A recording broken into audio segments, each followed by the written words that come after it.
most people. I get that too. But again, I'm it's I just don't know that I think they have the Japanese. The actual production quality is there. Yeah, well, it's a work in progress, but I understand the complaint on that. But again, that's because you're comparing it to what's already existed for free. But I'm like, well, I think Sega is smart enough that until they get enough people. Sega doesn't have the people to do it. Yeah, Sega doesn't. I mean, we don't have that player base. The population of players. Yeah. But the case of like Capcom Japan, Street Fighter 6, it's doing numbers that justifies doing this on the side, doing this as its thing, and the pros and cons are actually a little bit harder, but it is in the community's interest to complain loudly. It's definitely in the community's interest to complain loudly. But at the same time, you look at it and you're like, yeah, I think it's reasonable for them to pursue what they're pursuing because of what they think the limits are of the old model and what they think the potential balance off. But it definitely turns people off, and that's the risk, right? The risk is does this turn off so many people that it damages the brand? I don't think so. I think a lot of people doesn't know the results of last year's Capcom Cup that are like the ones that are complaining. So you know what I mean? So it's like but it was Mena won. Yeah. So there's what after this experiment they did this time, they'll find out if it's they'll have metrics. Yeah, they'll have metrics, but the higher ups, the metrics gonna be the numbers. Like it'll be a cost benefit.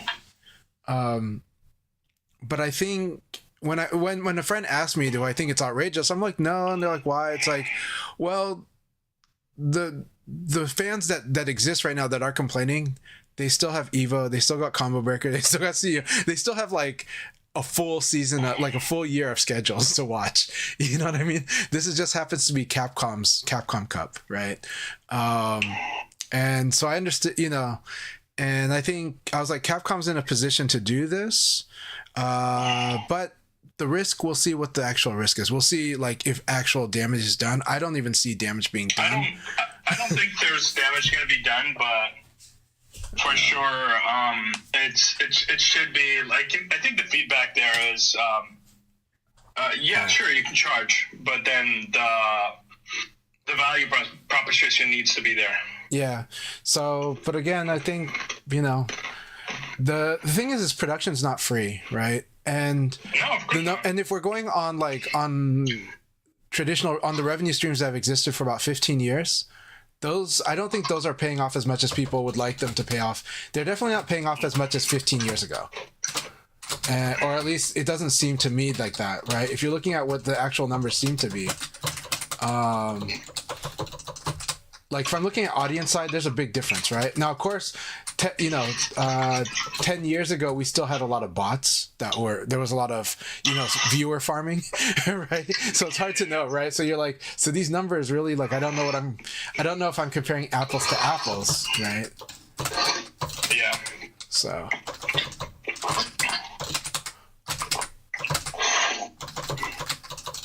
All right. So right now, everything's looking good. I don't have a slowdown. Go ahead and keep working on it.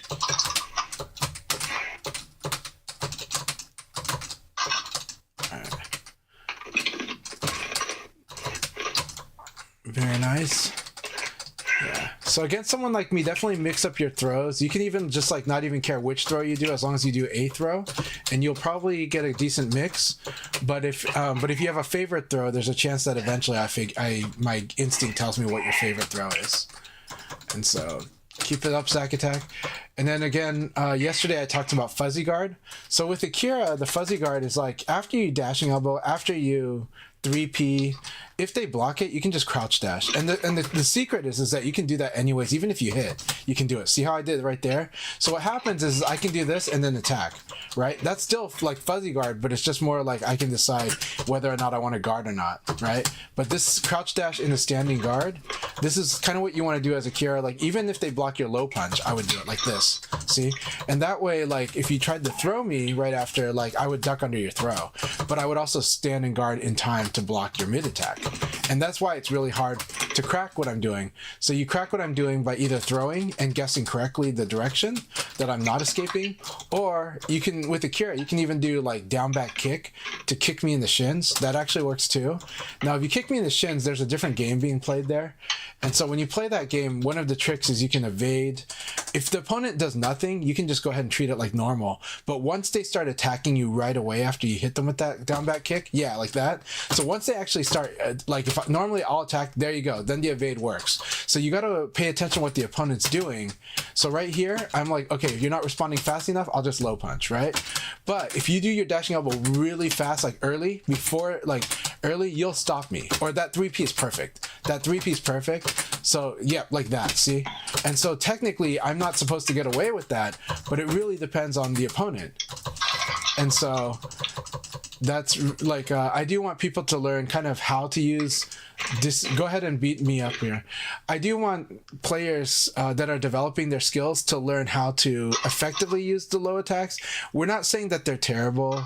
What we are saying is there are risks associated with them, but they are pretty good to crack in the person that's still doing standing guard throw escapes. Yeah, like that, right? And then now if I start attacking, now you can evade and flowchart, right?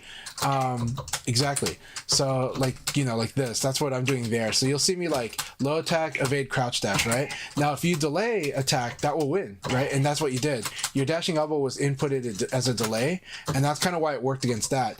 But then if I do this into uppercut, I'll probably win because of your delay attack. And that's the guessing game between speed.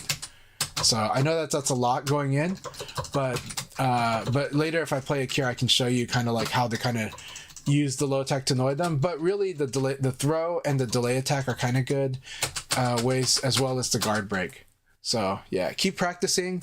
And my recommendation to you, keep doing what you're doing, but try to work on being a little more active, a little quick acting, and use your activity to make stuff happen so that you can work with what's happening. Right now you're playing the very patient game, but I think when you're playing it patient this way, it's hard for you to know what you really have or what you can really force. And so I'm not trying to tell you to just mash, but I am saying do try to be active. And mashing is one way to do it. But yeah, and fuzzy guard is a way to be active while still defending. But then if you see them do nothing, you can choose to attack or throw if you think that if you think you're going to be faster than them on it, you know. But my recommendation is work on your activity speed. But I know it's hard to be active against me. I slow people down. I know that like I'm super active and that makes people kind of just clam up. But challenge yourself to be more active. I believe in you. There you go. Yeah. And now I'm seeing you get, as you be active, that's when evade starts working. If you're playing super patient, that's where evade doesn't work well. But evade works really well when you learn how to be very active and the opponent's active too. And these are very beautiful evades and frame application. Keep it up.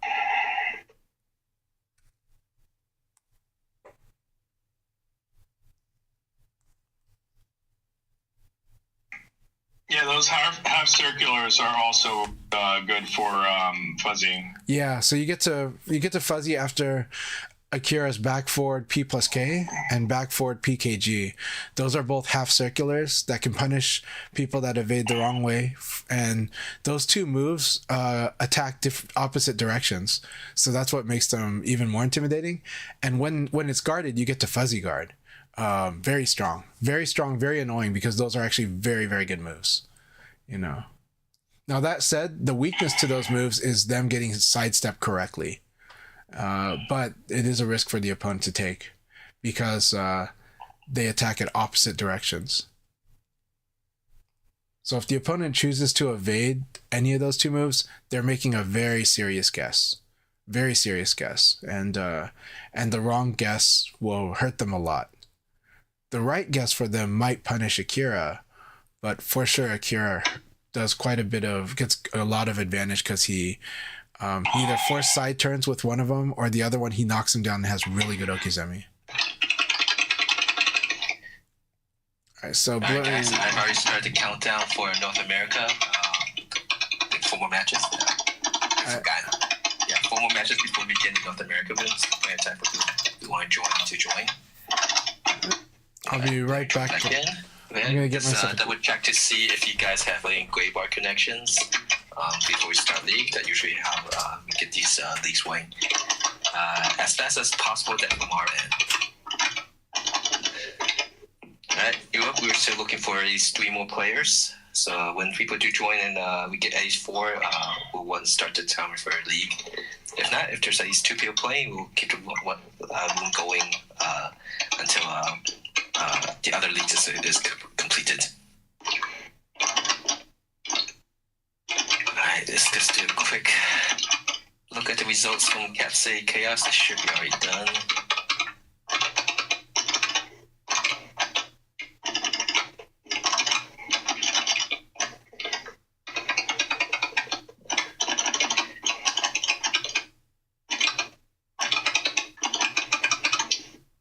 Awesome. So,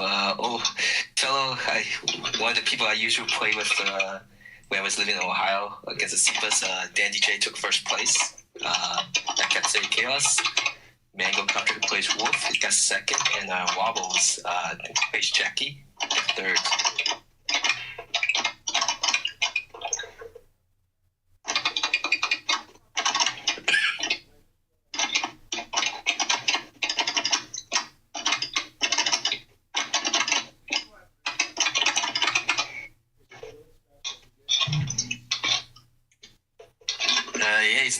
Welcome back. So we got a nice group of experienced veterans and also beginning level players and intermediates. Very wonderful. One of these rooms. Good to have you back, Static there. It's been a while since I've seen the Gesticulator, so I'm really happy to see them. But it could just be that I'm the one that's back, so...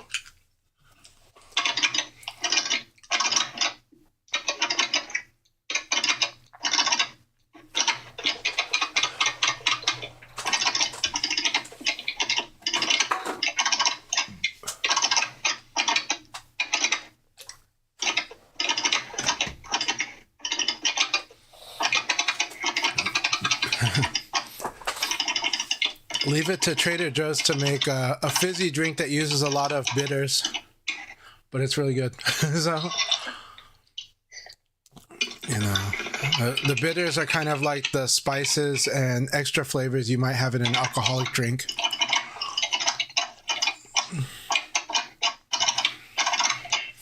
So it's interesting to have that like in a soda as having a very gingery drink, but I like it.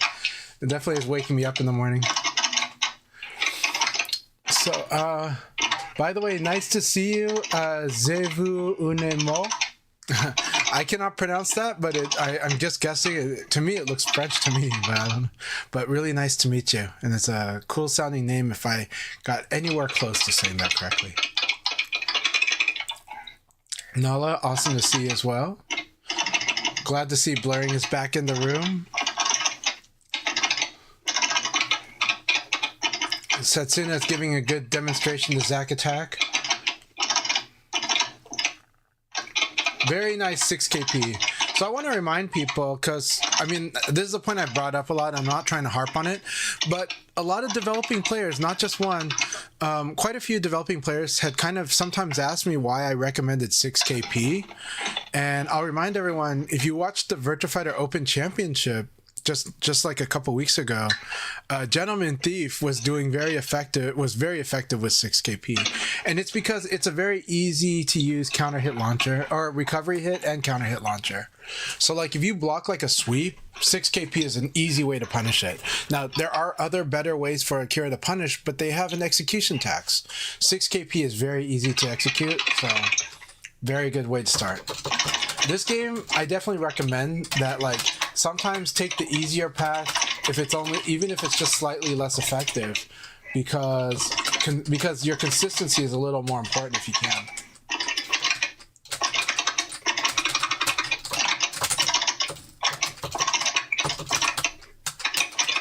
Man, I love the power of 4-6P. It's just so fast. It's so good.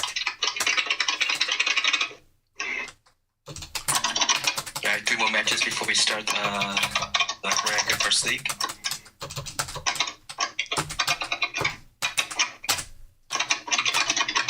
It's always a crush.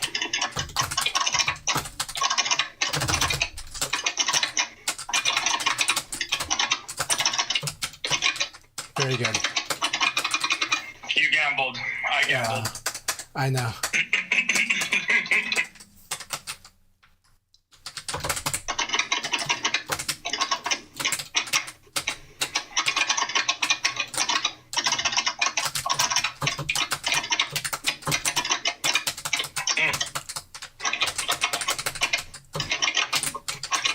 Good game.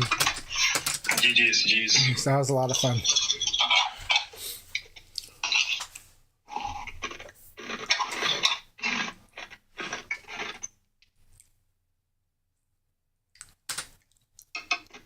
Matches before we start North America. Once I hit the league button, I'm going to take a small break.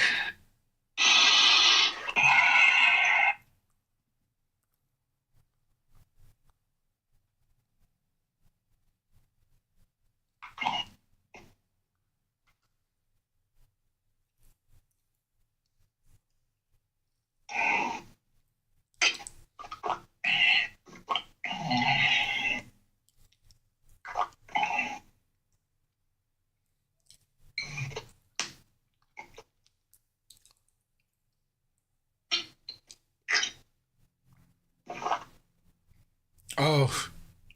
Hey, welcome OTH 11414.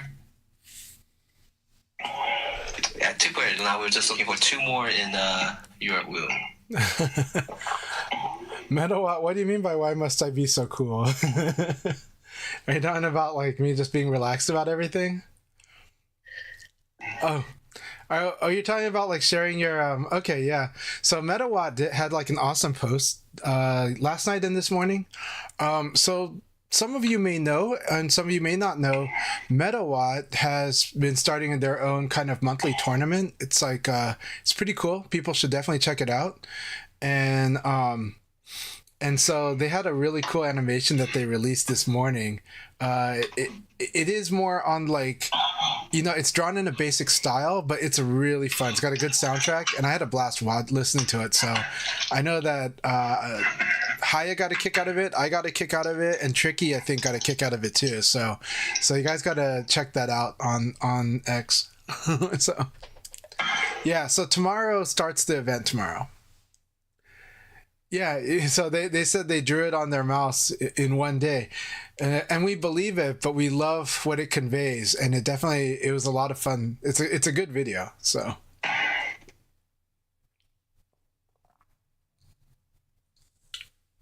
yeah, Jazzy Circuit got a kick out of it. Like it's a really fun video.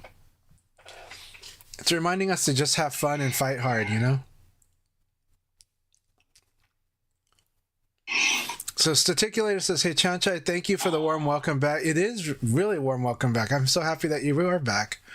So I've been under the weather in Ramadan, so hang in there with Ramadan. You know, it's been a crazy one, but also, you know, but you're used to the grind. So, you know, shout outs to people that got to do it, that are fasting, you know, but also, you know, shout outs to their convictions as well.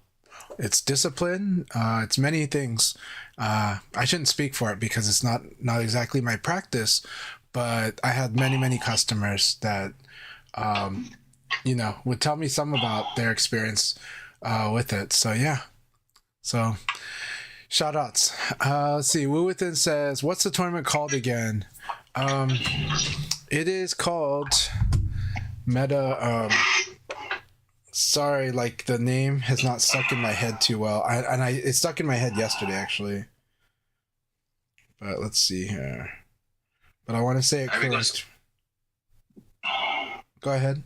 Go ahead, Chanto. You could go finish. No, it's okay. I'm still searching for it. So. All right. So North America. This is the last match before we start the first league for North America. We're still looking for one more player in Europe. Hey, we got Killicum here also. That makes it 4. Look like that got matched at disconnect, so hopefully it won't be the norm. Make sure everyone has a color connection, a gray bar connection. There we go. All right, so MetaWatt's tournament series is called Meta Homies, and that's Meta with the D, so Meta Homies Monthly Mondays. And I think the D is coming from the Mondays thing. I think that's the reason they went with that. I could be wrong. What were you saying, Satsuna? I was saying that the Trader Joe's thing is very, very real. It is. I was at a convention last Sunday, and there was a Japanese musician, and he had a Trader Joe bag, like in a medical convention. Yeah. Can you understand just how deep that goes? Yeah, I do, because my wife explained it to me. So to give context to what Setsu is talking about, this morning I went to Trader Joe's because they had a limited edition item. They had these tote bags, and these tote bags have been very popular, but they've come out different colors at different times. So yesterday morning they released the Easter colored ones. So these are the light pink, the blues, greens, purple, and these are so popular that people in Asia that have no Trader Joe's near them want these things. And so you can buy these up and probably sell them if you want it, but I buy them for my sister-in-law. And my sister-in-law, I don't think she's ever been in a Trader Joe's. All right, good luck, have fun, everyone. Good luck, guys. All right, 8 players for the North America room, so that's 7 rounds. All right, here we go. I'll turn the volume up in a sec here as well. Thank you all very much to listen to us chat about that. Thanks to Akai for being patient with us.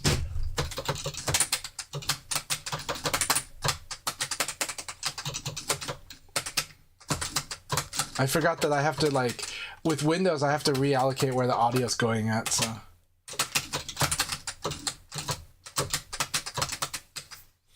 I'll do that after the game.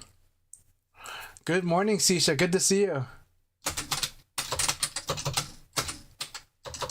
So that's remember how I always talk about that there's a weakness to high attacks? That's it, right? That just lets me go for a 2P right away without hesitation. Boom. Yeah, the ladies love those. The ladies do love. And it's true that, like, when I go to Trader Joe's, I might see some Asian lady going there buying as many that they allow. Now, this morning, the instructions I was given was to buy as many as I could. And I bought 4 because there's a limit of 4 per household. But there was a trip I did like 2 months ago and bought like 8, right? And that still was not enough for my sister-in-law. So, you know, it's fun thing. All right, good battle, Wu Within. I know I made that tough. You're doing well, but you also saw that every time you did a possible high, I just went ahead and low punch without hesitation. And sure enough, you did the high and you got hit. And it's not that the 2P is the dangerous thing. The most important thing to understand about 2P is that the real danger, the real threat of 2P is not 2P itself. It's what the person that did 2P, what they do after they hit you with 2P. So as long as you can deal with what people do after 2P, you can make up the balance. You can turn the situation around. That is scary and that's hard to do for a long time until you've played a lot. But that is the gist. That's something to understand about 2P. Is 2P itself is a transition step. It's a small amount of damage to set up bigger damage. It's not just to win combat. It can win combat, but it doesn't do much damage. It does 10 base damage, 10, 11, 12. And so at 10 base damage, almost everything else does more damage than 2P. So yes, it wins combat. The real threat is what people do after they hit you with 2P. And sometimes you can find ways to punish people even when they hit you with 2P. Technically, if someone 2Ps your string, that's usually a recovery hit, not a counter hit. Counter hit is when you interrupt an attack. And usually when someone 2Ps your string, they're not interrupting your attack despite how it sounds. Usually they're recovery hitting the attack that whiffed. they're usually recovery hitting the attack that whiffed. So because of that, it's a recovery hit. So here's where I'm getting with that. That usually means that you can fuzzy guard when somebody interrupts your string with 2P. And it's food for thought, but it's a lot of fun. So sometimes a string can be bait for 2P. And so if they like to do 2P throw, this is where a fuzzy guard attack is like ridiculously good. But that's higher level stuff. But I want to give you a little bit of a hint to that.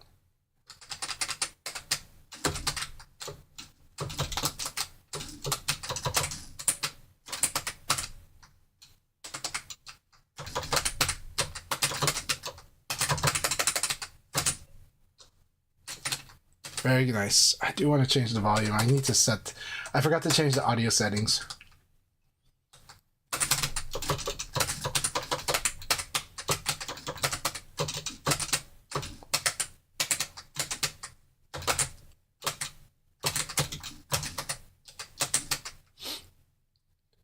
Yeah, 8P plus K is an awesome move too.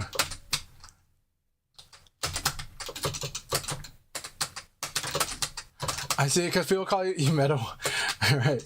Well, some people, it's just their accent, right? Especially some of the New Yorkers' accents can be like, they pronounce a lot of T's like D's. Look, on the videos, on the spot that I made with Sega, a lot of people made fun of the fact that my M's and my N's sound very similar. They have their own sound, but they sound similar compared to a lot of people. So I actually sometimes have to re-say stuff because my M's and my N's sound very similar. And that's nothing with my ethnic background. It's just the way my tongue is positioned when I talk. So, you know, so my M's and my N's sound really similar.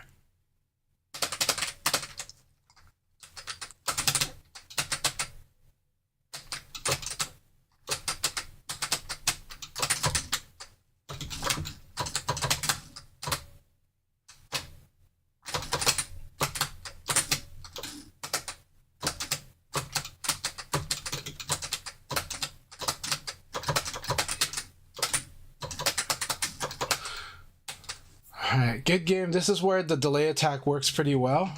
So I was able to score on the delay attack. Good game, Two Scoops. Good game. You're doing very well. Keep it up. Alright, let me fix that audio really quick. If I can. That's why I forgot that I restarted my machine. Alright. Retrofighter's here. That is loud. Sorry for that burst of loudness. Well, it might have sounded normal to you guys. I know the microphone does a pretty good job balancing that out. So Wu Within's like, I'll dream about 2P in your sleep. Yeah. So remember, the threat of 2P is not 2P itself. It's what's done after 2P. That's when you get to advanced, that's the advanced concept. Like, a lot of intermediate players finally accept how good 2P is and they make good use of it, and then they get good at crushing it. Okay, but really at the advanced layer of VF is the risk reward play, understanding that some hits are worth taking while others, you know, are more prioritized as like, there are things that you'd rather avoid, right? And you have a list of what I would rather avoid, and you realize I can avoid all these big damage stuff while accepting the hits from these other small stuff with the techniques I do. And that's when you're making trading plays. You're making plays that are profitable trades for you. Low punch itself becomes a lower priority when you look at things through risk and reward, because you're like, yes, I can win combat with 2P. What becomes important is what I do with the 2P, because the 2P is just a step. It's just a stepping stool here. And it got me to be a little bit of a higher position, but I gotta take advantage of that higher position if I really want to win this round. You know, if I 2P all day, well, a combo would be like 8 2Ps, right? Like, you don't want to have to do like 8 2Ps to make up for one combo. Like, you do 7 2Ps, your opponent does one combo, and you're losing on balance, you know? So that's why winning with just 2P is not good. It's what you do with the 2P. That's risk and reward. You need to do more rewarding plays, and you can accept certain levels of risk, and then there are certain high levels of risk that you try not to accept as much. Though I personally play with the high risk a lot. but but I'm using evidence, right? I'm using what the opponent's doing to give me information about how I might approach that. But your opponent can feed you information, and that can be used against you too. So information play is a fun part of interactive gameplay. Information exchange, so much fun. Round 1. Ready, go!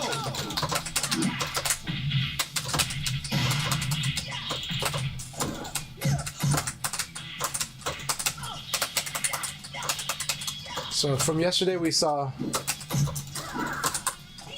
we saw was I did elbow counter hit, and then I did uppercut, right? Because I thought they might attack. And I also thought that for whatever reason, maybe they would do even like 1P.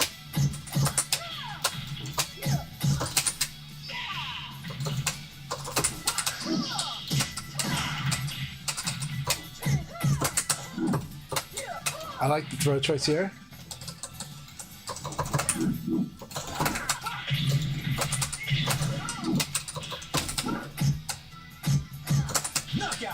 Okay, I was too slow to act here, but that was really good. Round 3. Ready, go!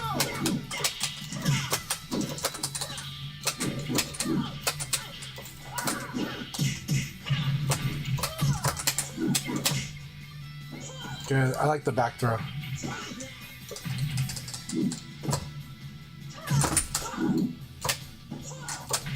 And then they went for normal throw, which I like. So again, this is they're understanding that I'm watching for information.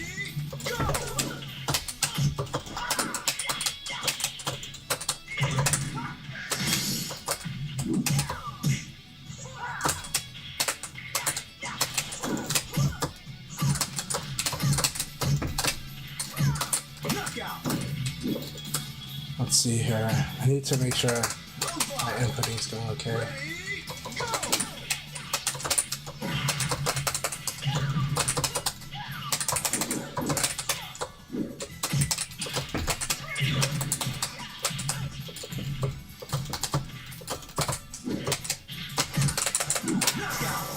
Alright, good game. Good game. I got the evade attack.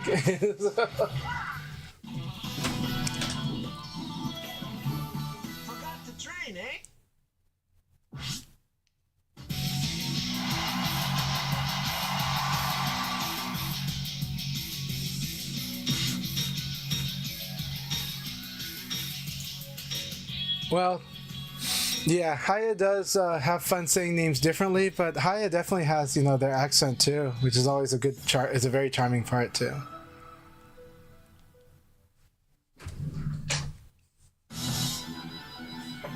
Alright. Hey, Bomb Dig, thanks so much. Happy to be grinding. Though today I won't be able to grind too long after Akai leagues. I do got to take my daughter to a performance. She's doing a Chinese dance. Alright, Staticulator, welcome back. There's that proverbial high attack we talked about. I'm like, I know that string has got a high. I know that there's two highs, so I can just go ahead and low punch that and disrupt. And if you're not ready for it, but you can get ready for it. Like, you can bait the 2Ps. You can work to fight against them. So I saw the whiff, and that's why I went with this uppercut. So right here, I see a whiff right there. And I'm like, they're probably at disadvantage. I'll do the uppercut. Ready, go!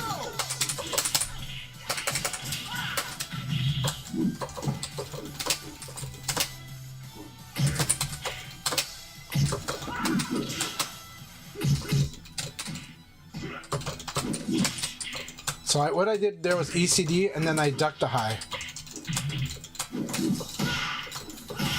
Nice. So that's where I sidestepped this one after getting hit.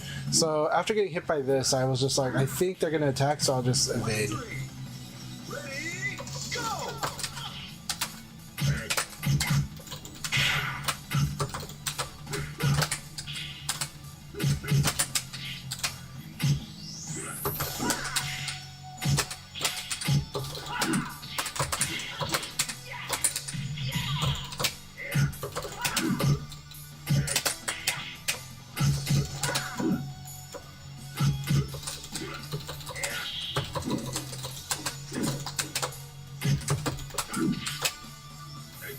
Nice. Using throw against defense is good.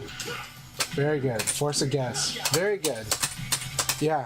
Pressure with attack Round 4. Ready? when you have advantage.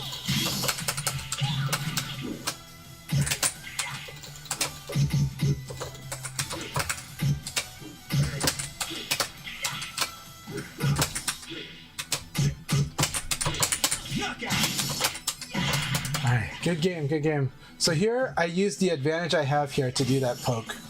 So after that thing, you might be wondering why I didn't care about the kick, but I can actually... I didn't mind because the kick was not as big of a damage trade as this thing was.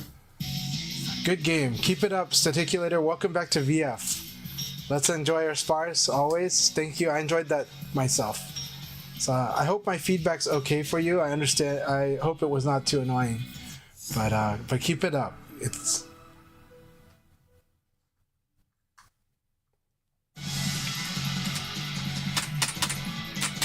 I'm glad you like it. Ready? Go! So here's Fuzzy Guard, right?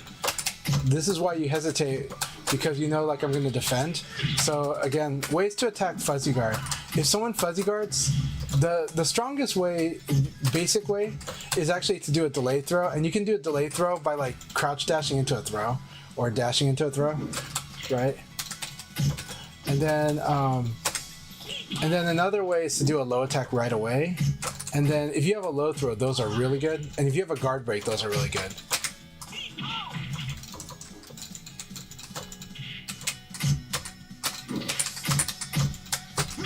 Very nice. Time's up! Very good. Good round. Round 2. Ready? Go! So right here, I'm using the Fuzzy Guard, and when I see you do nothing, then I go ahead and attack again. Like here, right? Or if I see that I whiff, or that you whiff, I mean. So this is how scary constant pressure is, and I am using defense. So make no mistake, I'm actually playing in a defensive way. It's more of like a boxer's way of defending. So you do a jab, that creates a situation that you can control, which is like a Fuzzy Guard. Or elbow. Mainly that jab, if they block it, it sets up elbows. So okay, jab, elbow. Akira is more like jab 3P or jab 6-6P. Boom, right? And then I counter hit you, and I throw. So I'm using the advantage I got, and I see you didn't do anything there, so I throw. That was still me using the crouch dash, right? And then it's just like if I see hesitation, that's why. So activity is actually what will get me to stop. And so a strong part of defense is the block and counter attack. Right? See that low punch that came back? And then if I see you hesitate, then I kind of go forward and move at you, and then I just kind of go ahead and attack. So the reason I don't stop attacking is because I don't see you doing a response. If I saw you do a response, then I'll think more about it. But of course you might be minus, but that's where you do your Fuzzy Guard. And we get into that flow. Once you're doing Fuzzy Guard, it's a very more aggressive forward in-your-face flow. Because right now I'm doing Fuzzy Guards like a lot here. And if I hit, I'm doing, that's a Fuzzy Guard, that's a Fuzzy Guard. And then that's crouch dash. I can watch while I'm doing the crouch dash. See, this is actually VS form of defensive play, is making use of these frames, but also not letting your opponent feel comfortable. Right.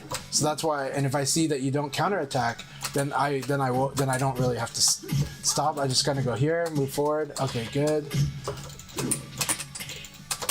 And this is VF's form of defensive play. All right. Time's up!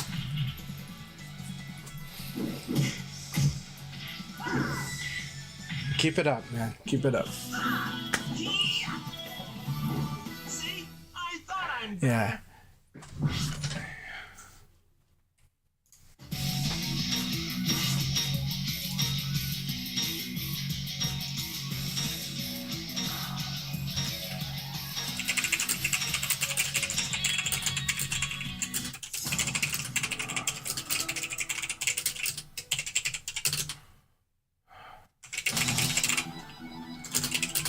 Round 1.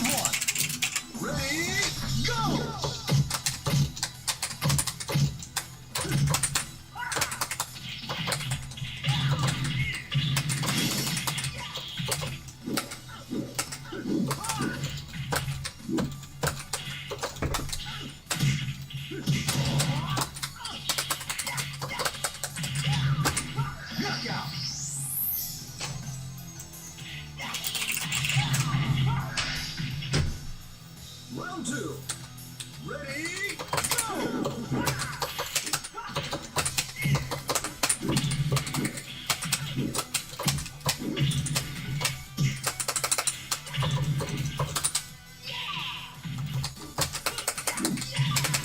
Knockout.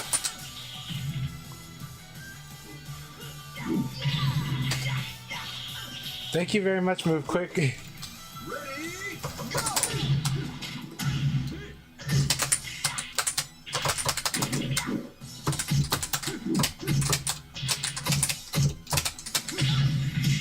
That delay attack is so scary.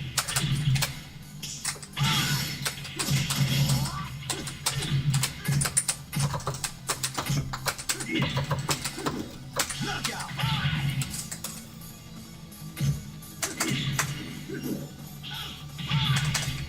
Round 4. Ready, go!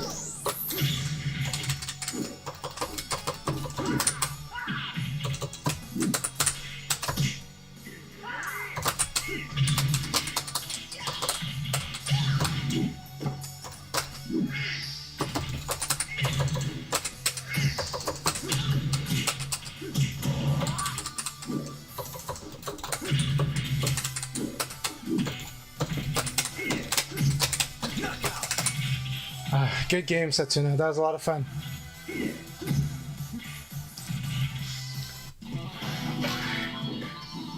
I do like silver hair Leon, yeah. I miss emo Leon from like Final Showdown. I don't know if Nala, if you've seen my costume from Final Showdown. It's a little more emo. He kind of wears like the like a white jacket, but he uses the twin blades. And it's black hair, but it is emo, and I like it. A lot of people actually like my Final Showdown costume for Leon. But yeah, Vanessa, Final Showdown had so many awesome Vanessa costume parts. My gosh, so good.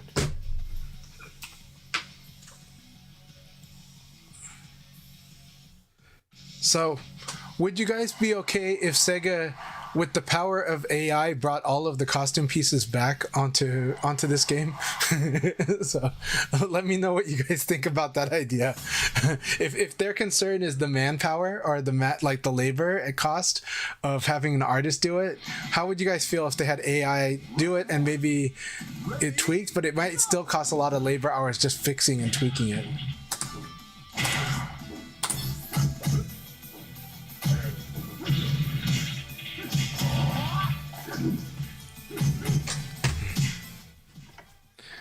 Alright. Thanks for the battle, Setsuna.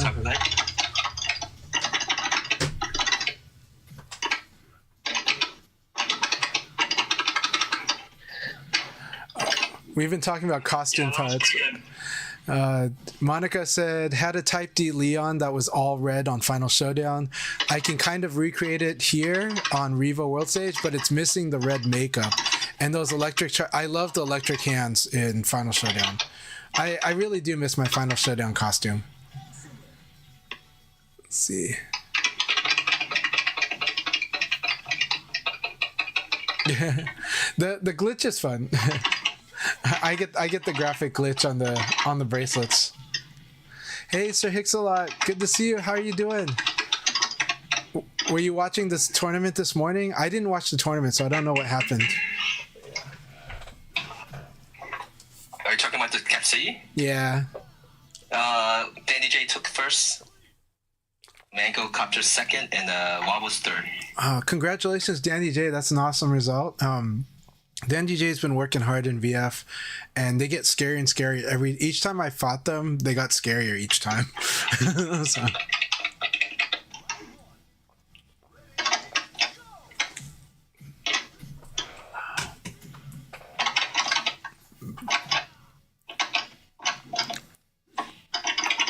So I did ask my chat a fun question, but you've heard this question before, both of you, because in one of our chats. So if the barrier to all the customizations from Final Showdown being in this game, if the barrier to that is the labor cost, what do you guys think if Sega found a solution using AI and maybe some labor to get that to happen? How would you feel about that? It's just trying to be provocative for fun. You know?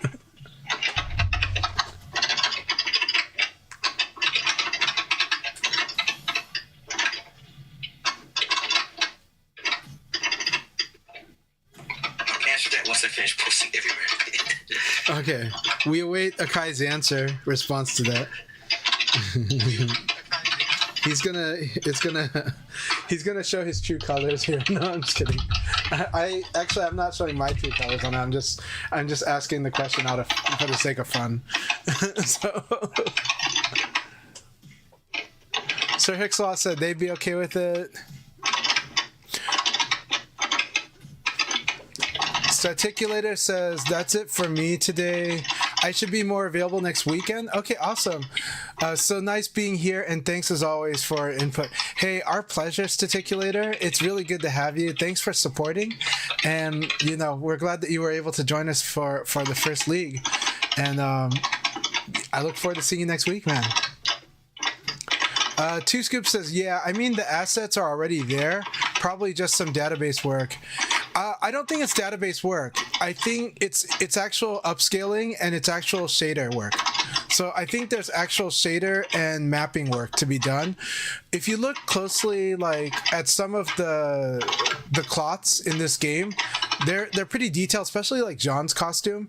It's pretty detailed in a way that's, I think, a lot more detailed than Final Showdown. So it's one of those things where I would compare it to, like, if you were to move it into this game straight up, and even if you tried to upscale it directly, the effect would be like trying to bring a VCD into Blu-ray. Is my guess. It's like bringing a VCD movie onto Blu-ray just because you could put it on Blu-ray. Staticulator says, I'm open to something like AI in the implementation and AI plus human involvement.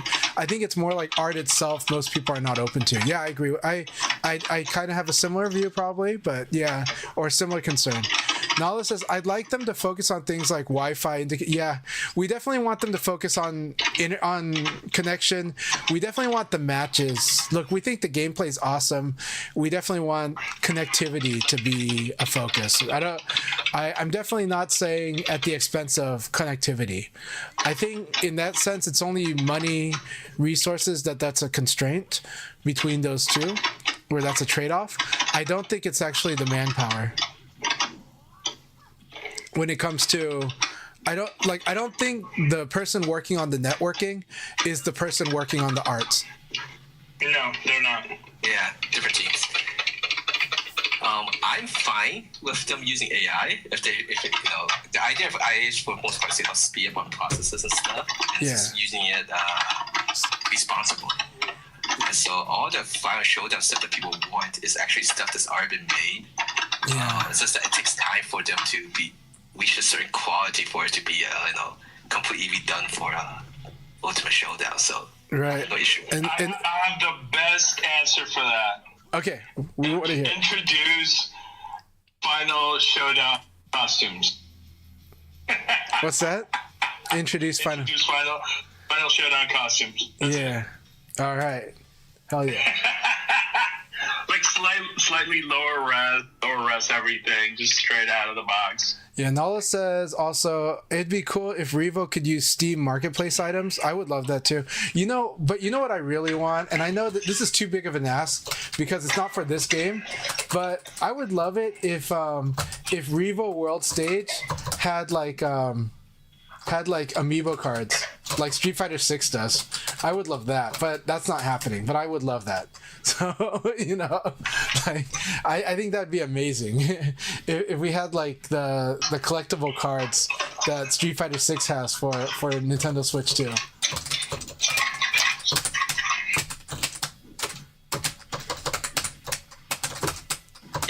Yeah, Mario, that's correct. I think that's what you're trying to say. Say Akai.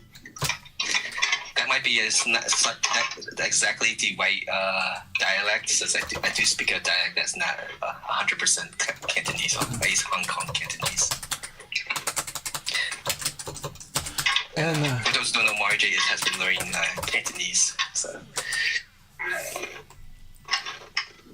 Alright, Europe is going with their league. First league, we're accepting players for North America. We have 8 players there also. 8 in North, 8 in Europe. I am going to take a break. Nalas had a really good comment. Nalas says, I don't think AI is really in a place where it can be used responsibly, and its dehumanizing takes away from the artistic value. And so that is not a unique point of view. It's a very good one to bring up, and it's definitely a question for our times. It's definitely a topic worthy of serious discussion. So, yeah. Well, if you want to think about it like that as well, not only that, but like the cost for AI is being up. Yeah. Companies, not just AI taking their jobs outright, right, but also AI is. There are serious questions about. They're being prioritized in a way that it's costing people their jobs. So. Yeah. Well, there's serious questions about the valuation at the moment, right? Because it's again, this is the hyper growth focus. This is stock trading, and this is like looking at it in terms of who wants to win a race, and that's how we're going to justify all these different costs. But there's a lot of costs that are not on the books, and there are costs on the books. And yeah, I don't think the value is there yet. I think sure it does make sense for them to start investing, but it feels a lot like the space race where like we're trying to get to space. Well, like what's the value? It's a lot like the space race. It is also like the Silicon Valley's 20 years ago push for market penetration at all costs. Right, which means we're forsaking profit and sustainability for what we believe to be, for some we'll view it as a race, for others we'll view it as hype, right? And my cynical view, it would be like if we talk about first mover advantage, I've been telling my friends like first mover advantage, I don't think it's actually a strategy so much as it's like not a strategy for operations. I think what it really is it's a hype strategy for financing, for raising money. You're like, in the whole history of things, the first mover rarely has the sustainable advantage. It's usually the person that figures out, like from the mistakes of the first 1, 2, or 3 people, what to do with something and how to actually make it work and how to make the quote unquote business out of it, and so. Yeah, they're pushing really hard. Corporately, every company is because it's an environment where on one hand it's a hype, on another, and you could but on another point too, it's so hype is one, and also we also have activists and investors nowadays, right? So people who will take over a board because of the shares that they have in the company, and so now because of that, like the levels to which publicly traded companies are focusing on the quote-unquote shareholder value is way more than even in the past. In the past 25 years, that's been a mantra, but it's like even more ridiculous now because of the leverage that, so once a corporation goes public, it's interesting how these dynamics play out and how the news hype and the general investor hype can be rough. And the way I try to explain it is that, a lot of the investors, what they're doing is like trading cards or portfolio management. Portfolio management doesn't mean you were the person or that knew exactly how to create the value in the first place, though you could. But it's a skill set by itself, but it's not the same exact skill set as, whatever that might have created the value, that might have had the purpose of the company, that might have served a function, right? And so the problem is when everything becomes a commodity for trading, your motives to do things are very interesting, but they kind of compromise in terms of like what's purpose. And when people talk about enshittification, it's simply because instead of thinking about the end user, you're thinking about the end investor. Because you've moved on past end user and you're like, now, like, what do we do to serve the investor? And then now the investor wants to sell this. What do we do in purpose of the sale at all costs? Right. Yeah. And that changes a lot of things. Yeah. I think we're at that point now where everybody's bought into the hype. People have bought, you know what? There's probably some really, really good reps out there that are making these sales happen, and it's just at the complete cost to everything else. Yeah. I don't know that the payout is going to be as big as they think it is. It might be eventually, but not right now. Yeah, it usually takes 3 decades to make that, like, for that payoff to actually happen. Go ahead. So yeah, it is kind of being the hype. It's being promoted a lot. It's kind of being basically, even if you're just browsing the internet, they always got, AI. They always put the word AI and everything. The fact is that AI has been used for a very long time. It's just that right now it's just to a point where it could be quite visually for the layman people or the people who doesn't actually use it. It's now just kind of a common term to be used. Right. So yeah. Well, so the power. It has been here for decades already. Correct. And being used. Just now it's just. Well, people speaking about it all the time now. The power of this hype, is that because look, the people making the decision, the people that are investing it's very appealing. It's very appealing to them.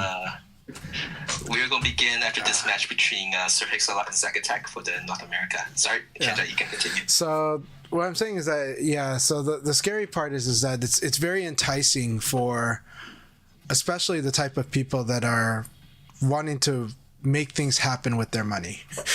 You know what I mean? And so the idea of AI is so appealing. And what we have right now is that it becomes like a really good demonstration to them of what they want to see. Now, the substance of that is definitely probably under question by a lot of people, right? And so this is the scary part about, who makes the decision, who has the power in it, and who has the influence, right?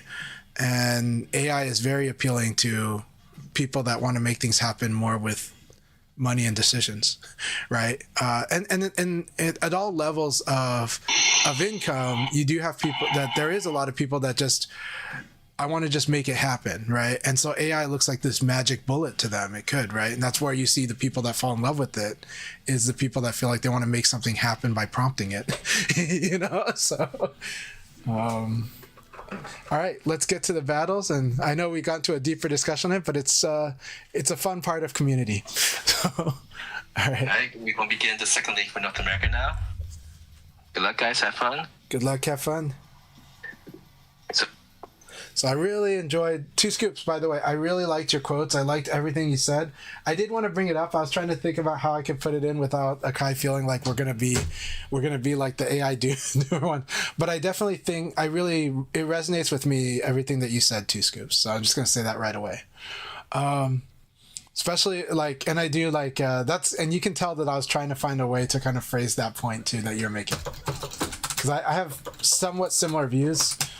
Or not like as a value judgment, but more of like as a cause and effect. It's why is it so enticing for this group? And it kind of goes into kind of what you're saying, because certain groups have a certain way at looking at things and looking at their role in things.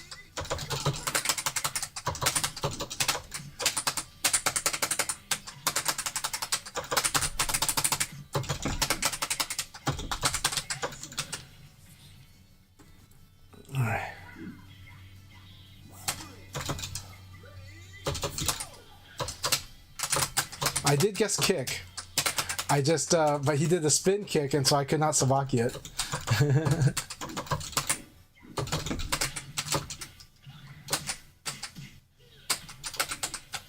There we go. No, that was in trouble for you.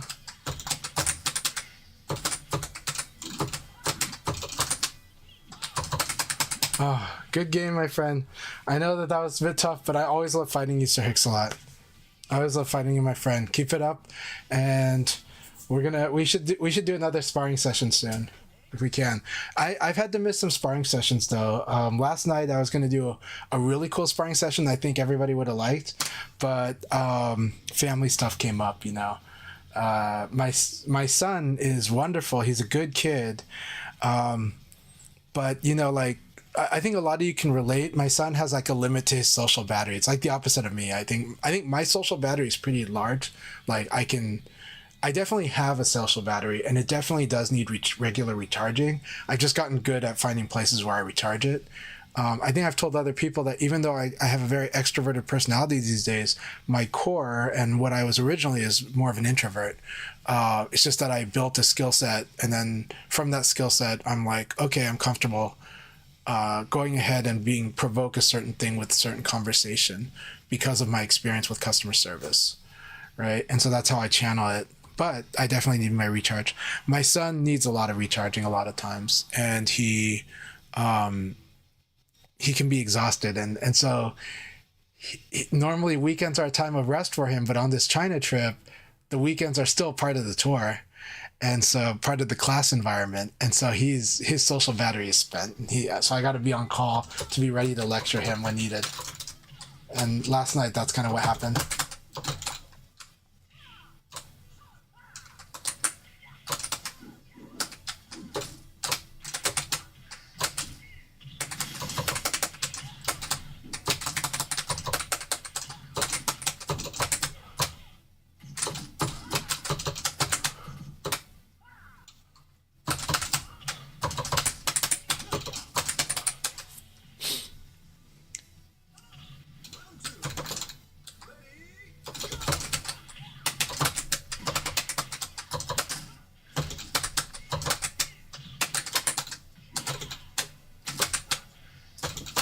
It's too bad, like, that move changed, right? So this move used to crush lows. It no longer crushes lows at all.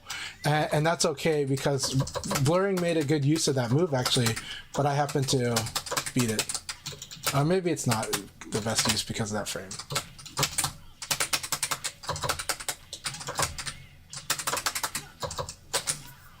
All right. Thanks for the battle, my friend.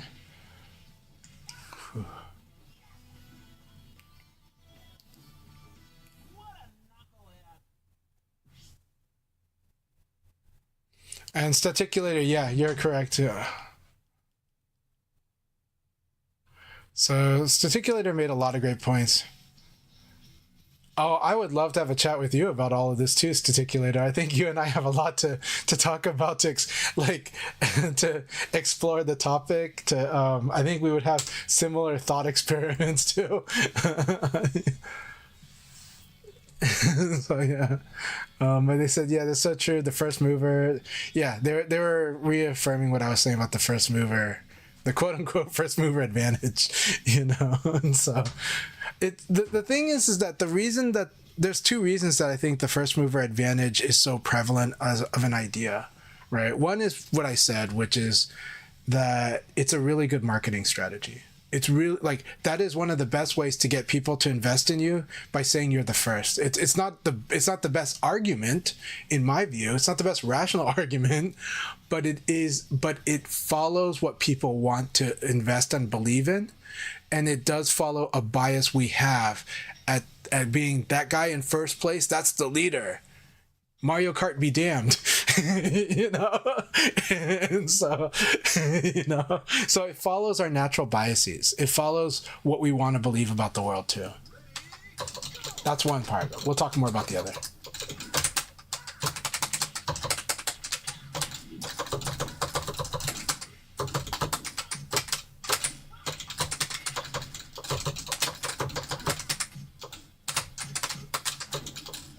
Very good. Stopping short of that.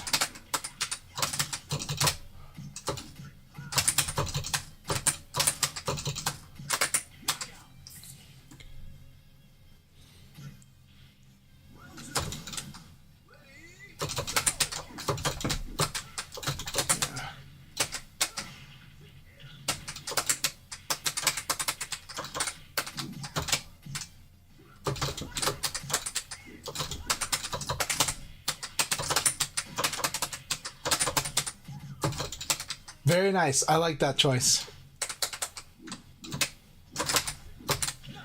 Very nice.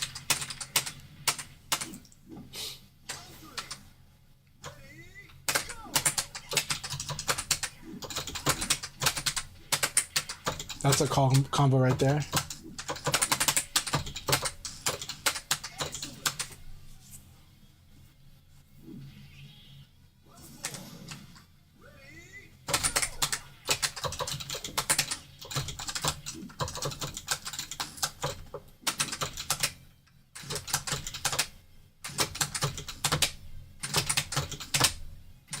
So there's a trick you can do with this.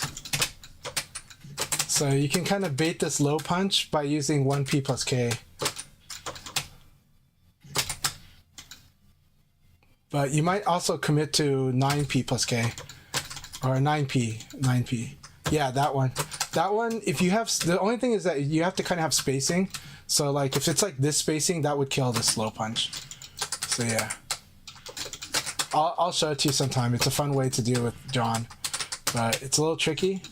But it's a fun way to punish it. But also that move, yeah, that move. If you learn how to combo with that move, now that move is a crude way to do it, but it's a cool way to just tell somebody, I know you're gonna low punch. Like I know you're gonna low punch, you know.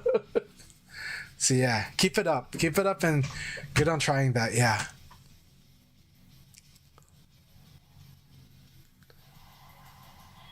Yeah, you know, like Amazon did Prime, like before Prime, Amazon did free 5-day shipping, and then they would do free like 1-day shipping later. But when they did free 5-day shipping, I talked to a friend who was very high up at Amazon, very, very high up, and I asked him how long it took them to repay just the free 5 days shipping. That started around 2002, and it was like it took until 2009 to pay that off.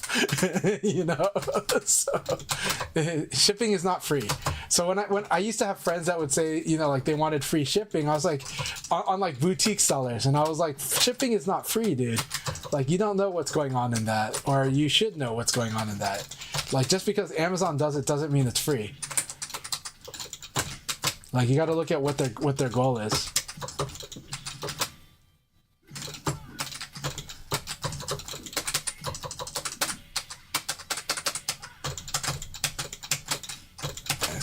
Good. I was like, the dashing elbow is a good one. Like, if you block a move, dashing elbow is a pretty good follow-up. Like, if I do this low punch mash, the trick is you either do 3p, which is easier if you're really fast at buffering, 6p, right? So if I did like this 2 low punches in a row, you would like block this and then dashing elbow. But you have to while you're holding the guard, you gotta do forward while holding the guard. So like, yeah, that's one way to do it. Let's drill this. I'm gonna dash, low punch, dash, low punch, low punch.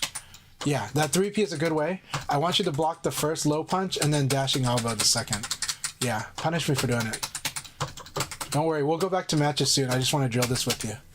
So.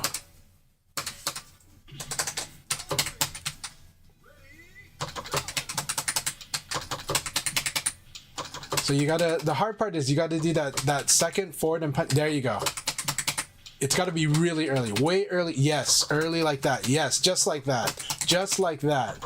This is hard to do in a real match. I get it, but I want you to feel it. I want you to feel it. That's why we're doing this. And then after you do that, you can do another dashing elbow if you see that red hit.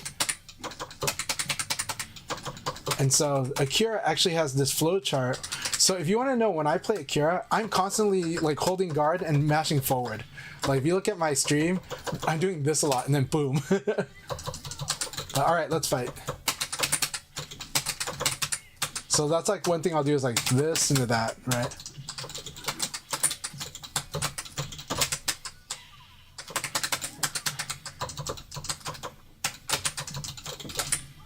Nice.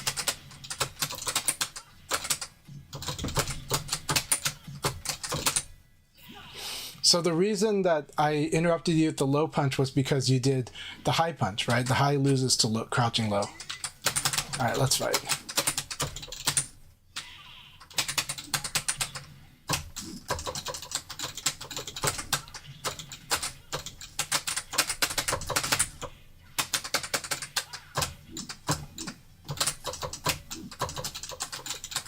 I'm not going to put myself at risk of a ring out.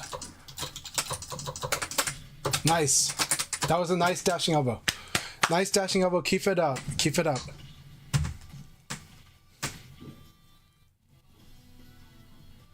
Yeah, right now, almost a lot of decision makers are pushing AI, and there's good reason to push it, but is it overly done? Probably, but there's pressure on them. There's pressure at all levels, especially if it's a public corporation. There's huge pressure, and that sucks.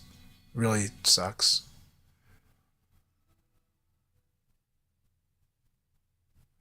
Yeah, and that's the thing, right? On the ground level, they're trying to figure out how useful it is, how much is the cost.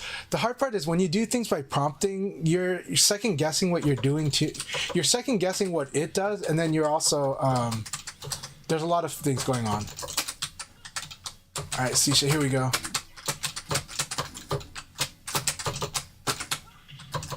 right.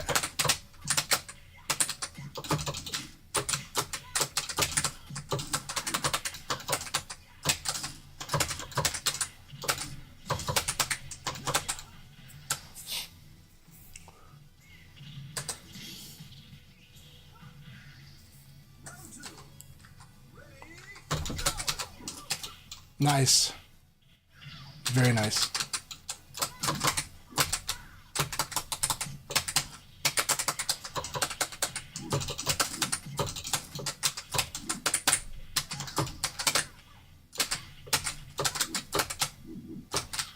That was sick.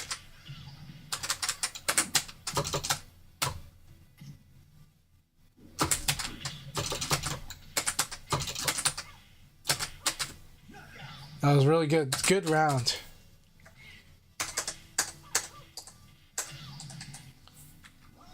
Private company as well too, yeah. Well, it's hard because the hype gets everybody eventually, right? Downside to hype.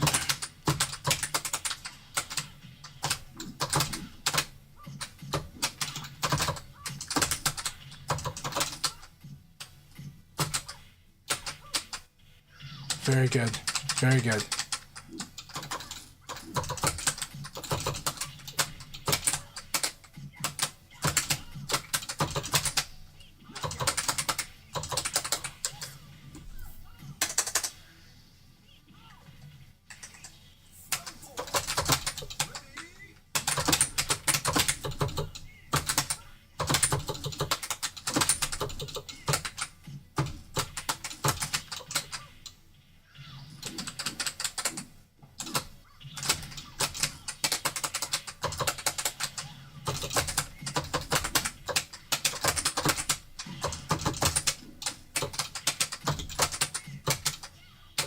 That was an excellent round. Excellent round, Sisha. Keep this up. So the good thing about Sisha's defensiveness is it gives little information, so it can be scary about when they do choose to make decisions. And it is that is the advantage to somebody that doesn't give information too much. The downside though is there's a lot of times they can open themselves up to a lot of stuff. But I like the use of Sisha's spacing.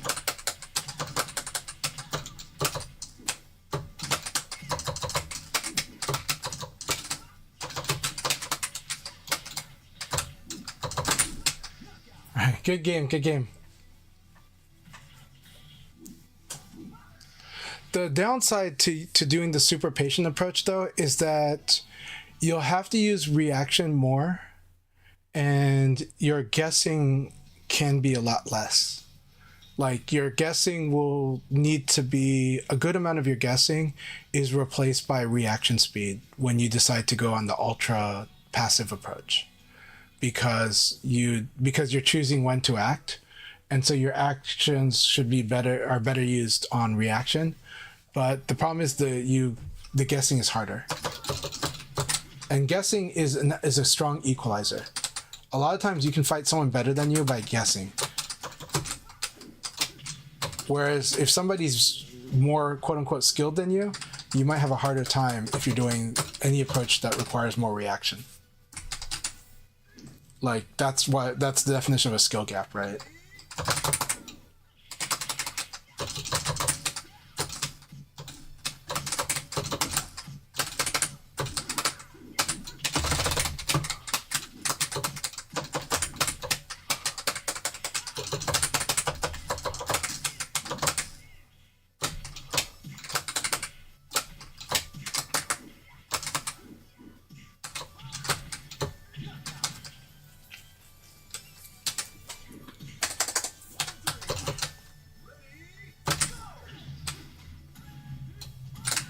Good. That's a wall combo.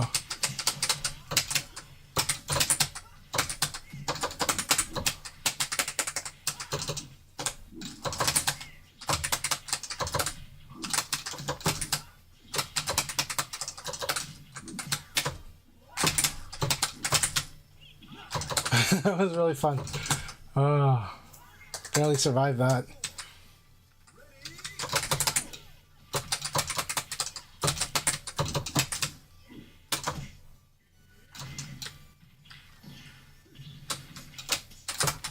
So good.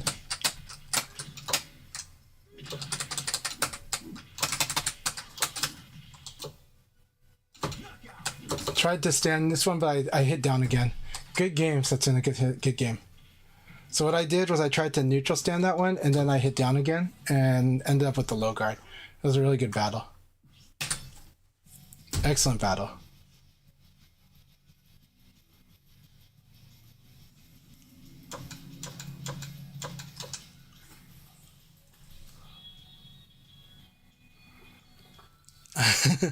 Well, no, Static, you and Sisha used to play a game that's very similar to yours.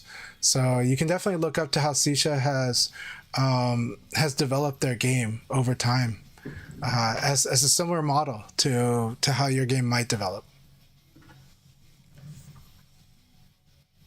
So, okay, let's see here. T-Skip says, at my company... Okay, no, that's different. Wu Within says... Oh, dealing with Jean. But if you do that, you are not picking a throw direction right when you shaking the stick while holding guard like that. I do, because I know the timing. So I know the timing of when the throw is likely to happen. So I'll end up like choosing it at the certain timing. So especially because when I play offline, people are going to sometimes watch or observe which direction I'm holding for throw escape. So I actually shake it and then choose one. That's just me. I don't teach you guys to do that because that's a bit much for people to do. But because of my experience with offline tournaments and offline in general, I actually do like sometimes do like I do like a stagger break like throw escape, and then can select it when the time comes, which you can do with when you hold the throw escape. You can't do it. You can't do it when you can't do it if you tap the throw escape, though.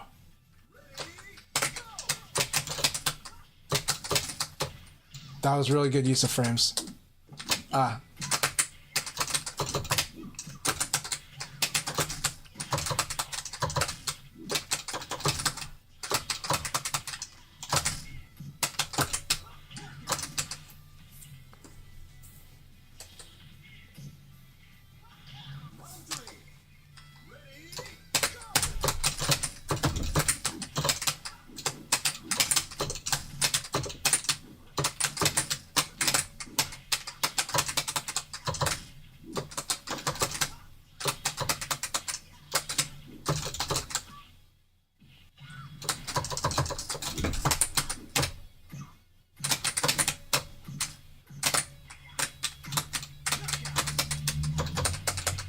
I'm feeling a lot of pressure from Two Scoops. This is awesome. Keep it up, Two Scoops.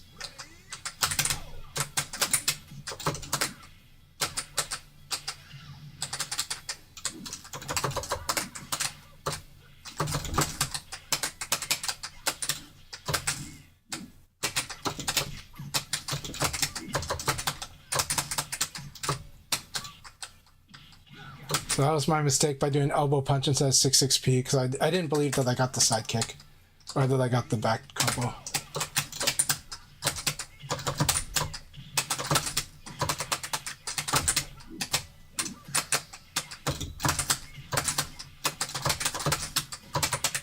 Alright, good battle. That was intense. Two Skips, you played awesome that game. You played really awesome that game.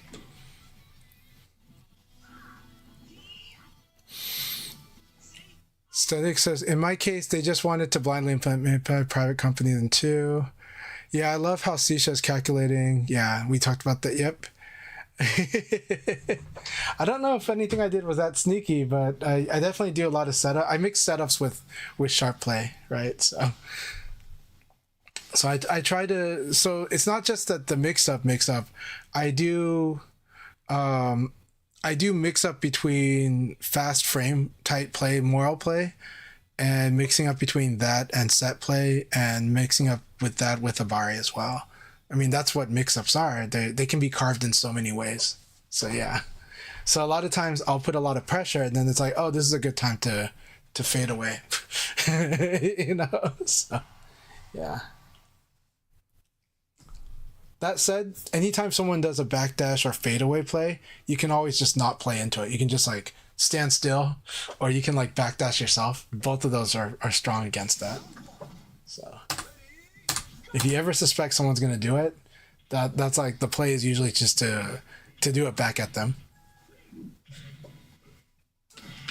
Good game, Sisha. Thank you so much.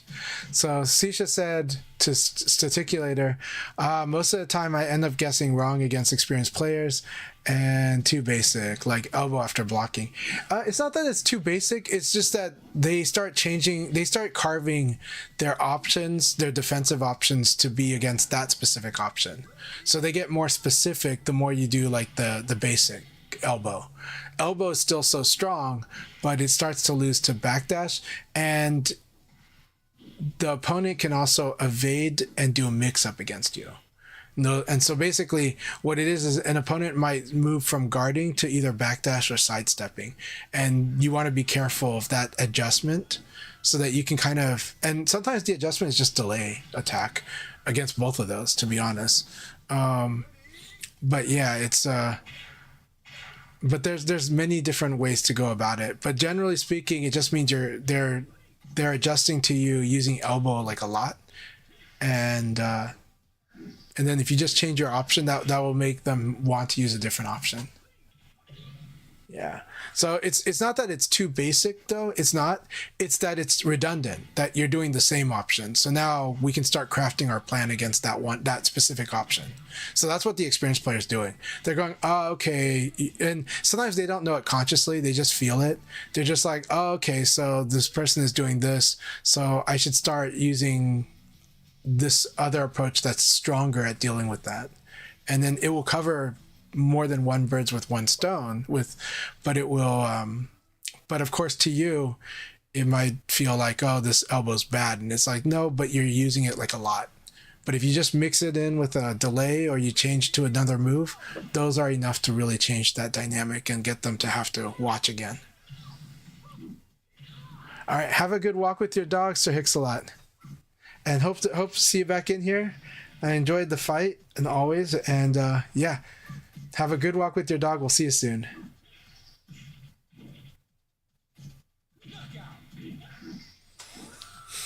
Hey, that was really nice. Was it Blurring and I tied for first on that one?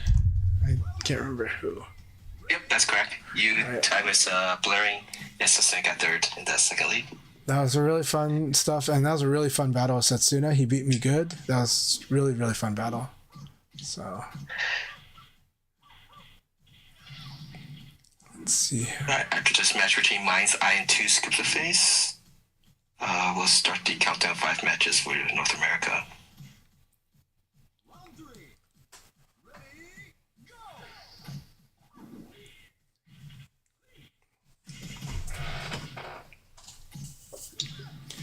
Hey, Sisha, my pleasure. You have a good one, and thank you so much. Oh, wait, I forgot that you do say good games to everyone after every league battle. So I'm used to people saying good games to everyone and then like leave. So, but no, please do keep saying good games to everyone. So yeah, my pleasure. The tips I gave Sisha, I think Sisha had commented that they felt like they were too basic, like they do elbow after blocking. And I said, it's not about being too basic. The advice I told them was, it's about, if you use the same option, then your opponent starts to carve like defensive answers that are more specific and better at beating that option. But it's not about it being too basic. It's just more about being redundant. So a slight adjustment like delaying that elbow, or a crouch dash into that elbow, or using a different move, any of those adjustments would change the situation, and then they can go back to elbow when the time is right. So a lot of times it's not so much about anything being too basic, too simple, or too hard, or too complex. It's just usually about your opponent having a more direct read about what you're doing, and doing things to directly, changing their options to directly counter what you like to do. And so you just have to make a slight adjustment to what you like to do sometimes. And that'll change everything. Changing a buffered block into a elbow into a block into delayed elbow can do so much. If you watch Denkai, that's one of his most common change-ups. He'll just go into delayed elbow and it's really strong. Like Denkai, one of the best players in the country, he'll just change into delay elbow and it changes everything.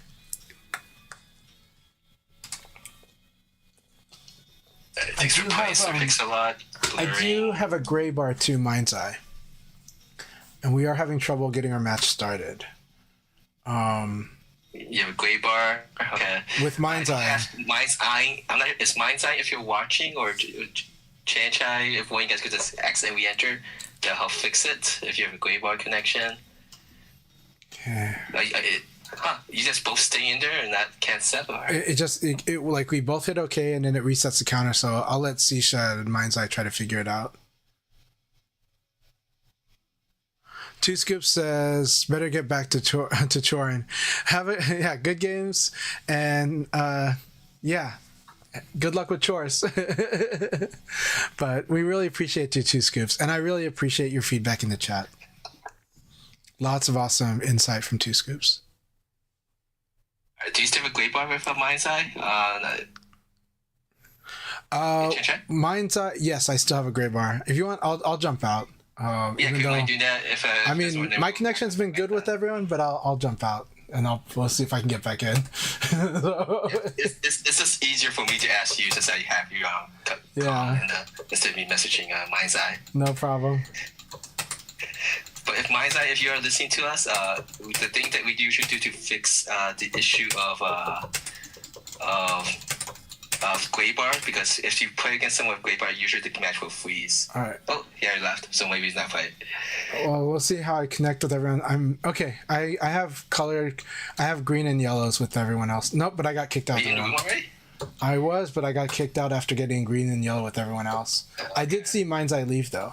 So like I said, this is the point where it's like now that I've left the room, it's gonna reestablish and I might not be able to get back in. So I might just make a new room since it seems like several people also got kicked out or this stuff. I'm not sure.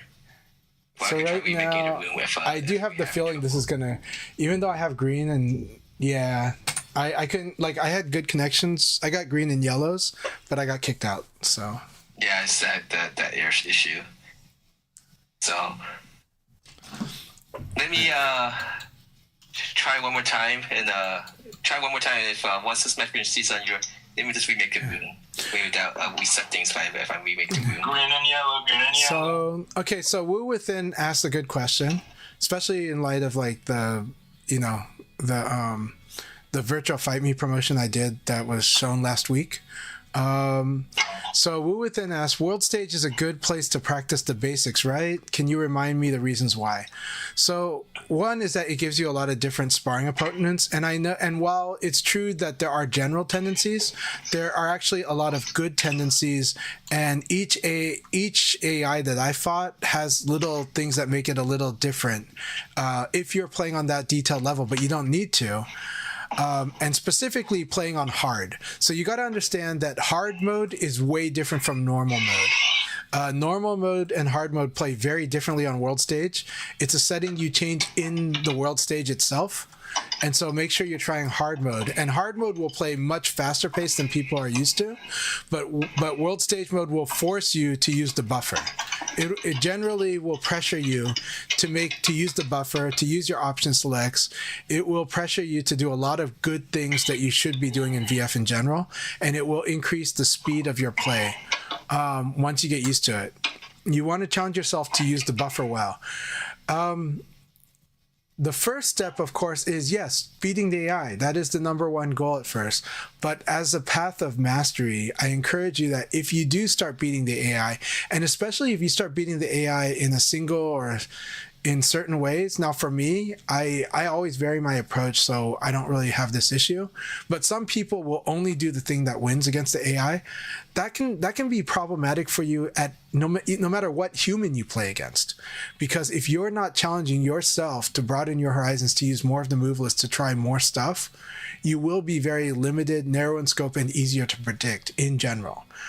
A lot of players I know that that I've fought that have gotten strong at the game but can't get past a certain barrier, part of it is because they try to always do what they think is the best thing, and they don't allow themselves to really fully explore the game and understand that there's a lot of really good options in all situations. And so what happens is they keep thinking, they start being the type of player to tell other people what they think is correct VF, and it's not like that at all. This game is very open-ended. What it is their lack of imagination. I encourage you to challenge your imagination when you play against World Stage, because it will provide you a lot of feedback and a lot of situations to enjoy and explore what you can do in this game. It is wonderful, and it is my favorite mode, single player mode, in all of fighting games, because I can always go back to it and have fun with it, always.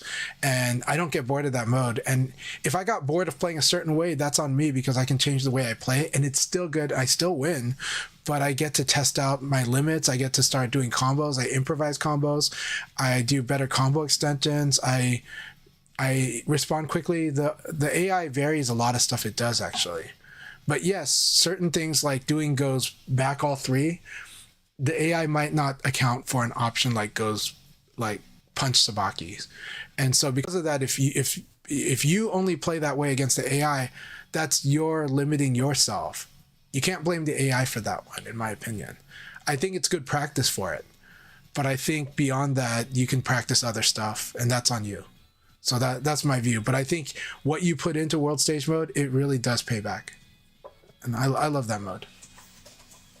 Hope that makes sense. I did make a new room for the North America, so we could try doing that when we have 5 players. Better us here. We're at 4 more rounds remaining. Right now we have Nakura as the only one undefeated, and Phantomas and Box Pizza Cat with just 1 loss, and Kirikan with 1 loss. So Chach has able to join the room. Yeah, everything looks really good right now. That said, I do hope you can join us, and I hope it'll work okay. I'm glad to see Metawadi looking pretty solid here. We'll see. Yeah. And again, Woo-Within, I hope that made sense.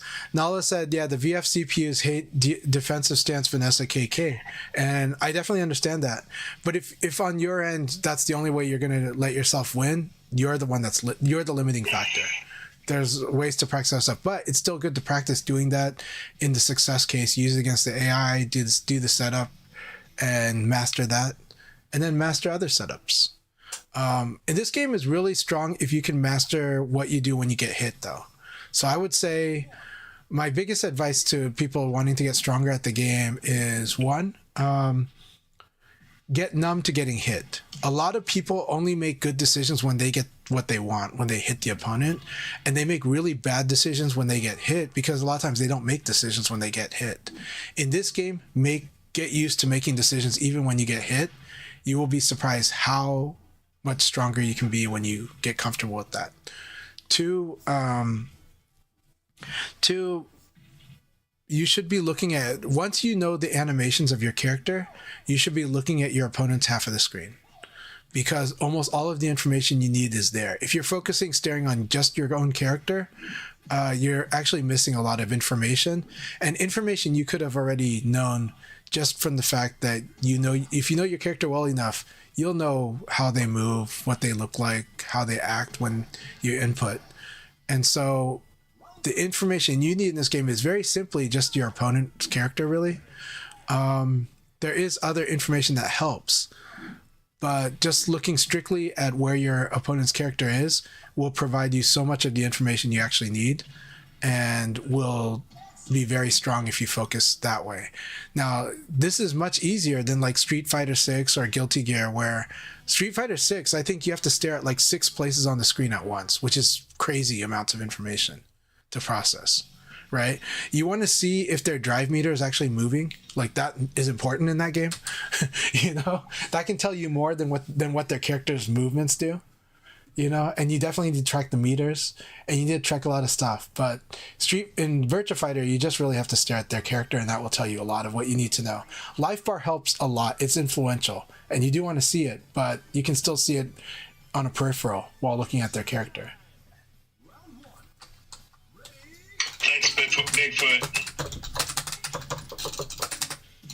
Nice.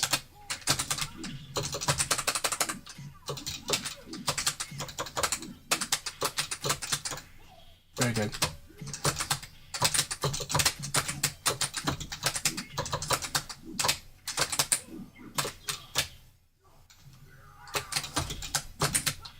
So Jeffrey has advantage there, huh?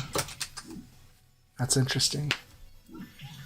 Jeffrey has advantage after that side throw where you end up going over him.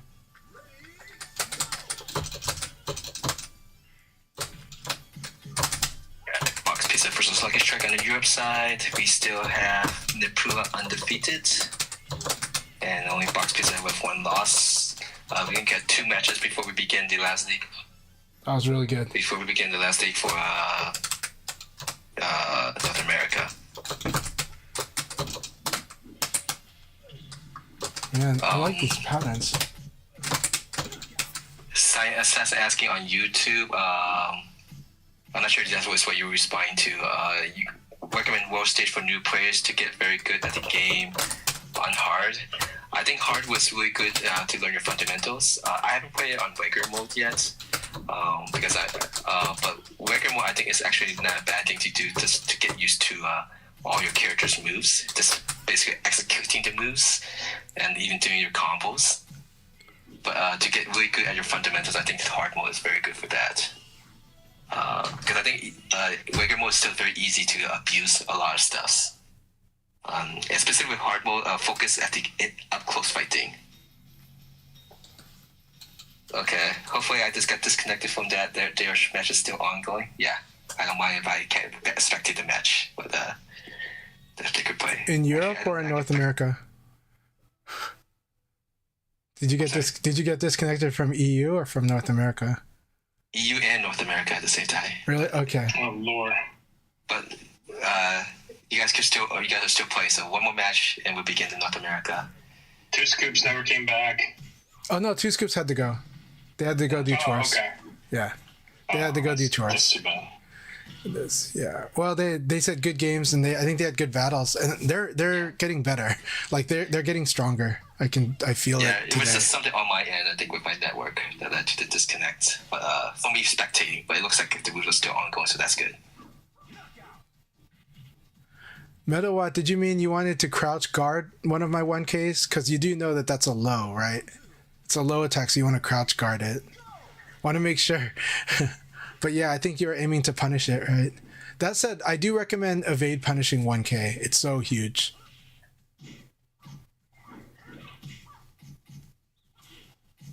I think evade punishing 1K is really powerful because then you don't worry about the mid-low guessing game, and it's very punishable. Yeah, so after this match between Sisha and You Within, we'll hit the start button for the last league for North America. Awesome. Wu Within says, I love that about VF2. Everything has a meter nowadays. They like that it's meterless. Nala loves that VF is meterless. Orachi Drep says, you can also pick up on how much damage most hits and throws earn and not have to keep so close of an eye on your own hit points. Yeah. Just looking at your opponent's half of the screen tells you everything you kind of need to know in this game. So...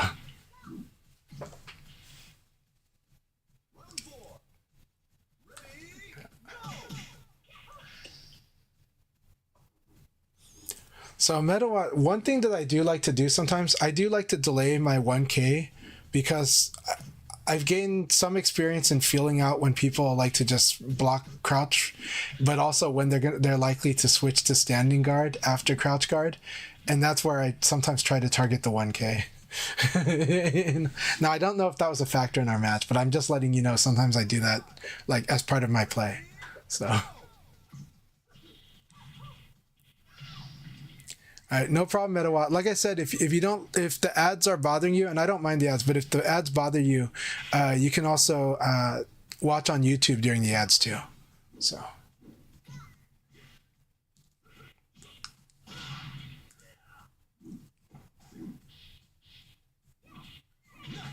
All right, good battle. Good sparring match, Sisha. Wu Within. All right, good luck. Have fun.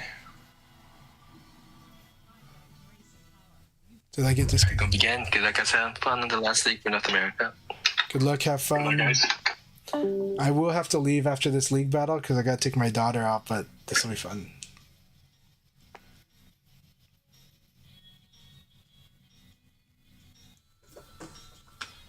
All right, everyone.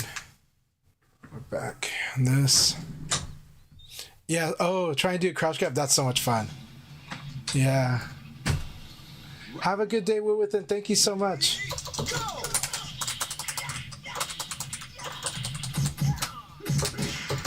Nice. I like the 3 PP. Oh, that would have been cool if you got it. I like that. That turned out to be good Oki.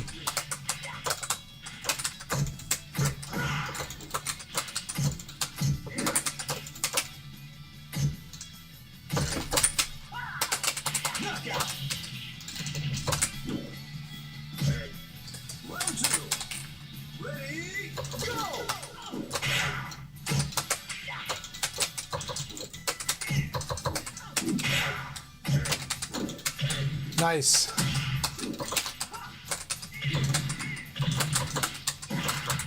It's the power of like never attack Leon when he forces you in the side turn. Guard or evade is like your option. Evade is trickier, but it's higher reward. And it is the stronger one. You can master it.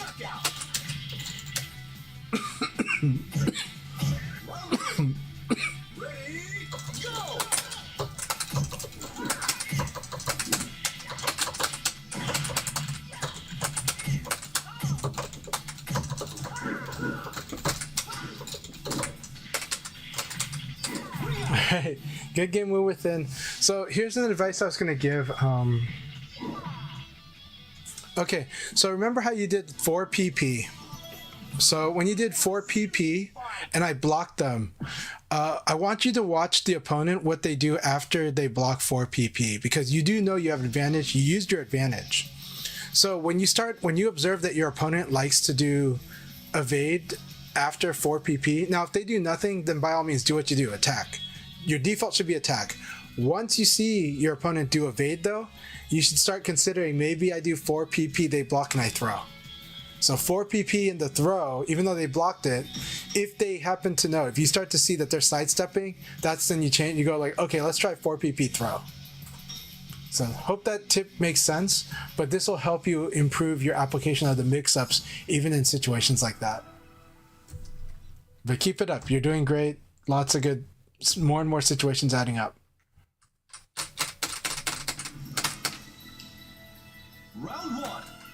Ready, go!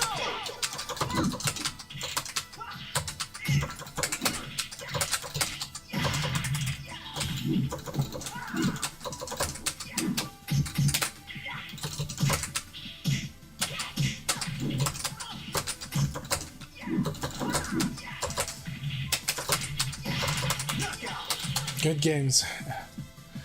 Yeah, I'll teach you how I do the side steps too. Sometimes I have to sync it with the opponent. So some opponents will naturally delay. That means I'll use dash into evade. Some opponents buffer right away. That means I just have to buffer evade.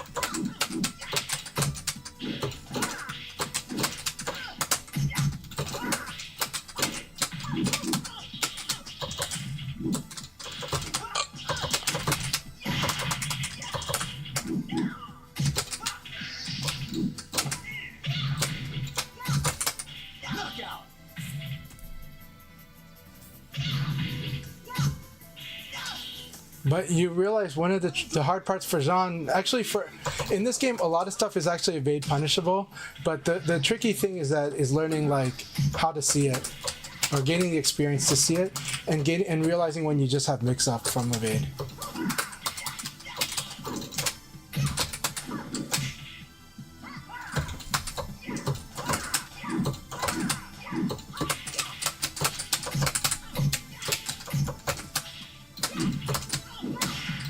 Very good. Excellent, Sisha. That was a good round. Round 4. Ready, go!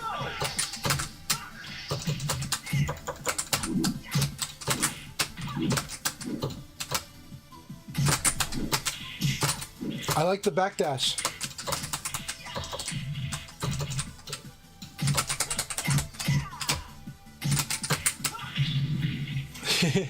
One of my trick plays here is to delay with the high punch. Then use the 1K. Yeah. Keep it up. We definitely all could improve our defense for sure, Metawatt. So keep it up.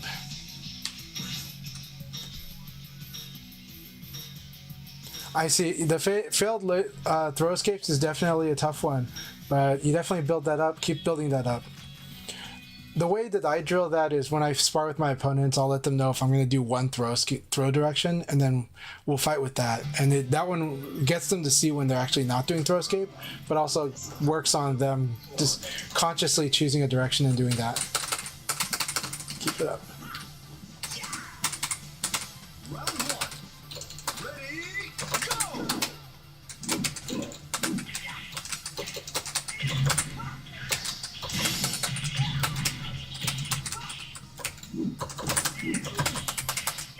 Excellent. Round two. Ready, go! Very good. Yeah, I see.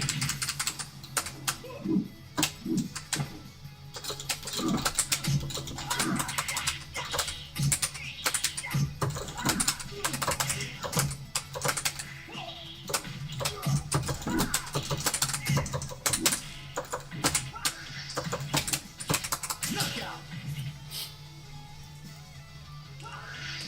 Round three.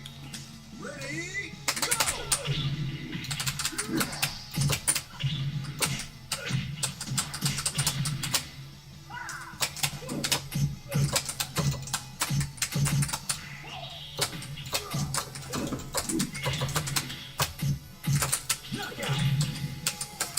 Very good. Round four. Ready, go!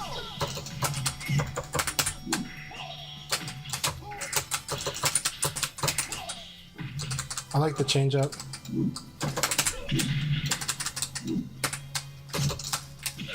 That was really good. That was really good. It's using Nitaku as well too. The throw choice is always really strong for Metawatt.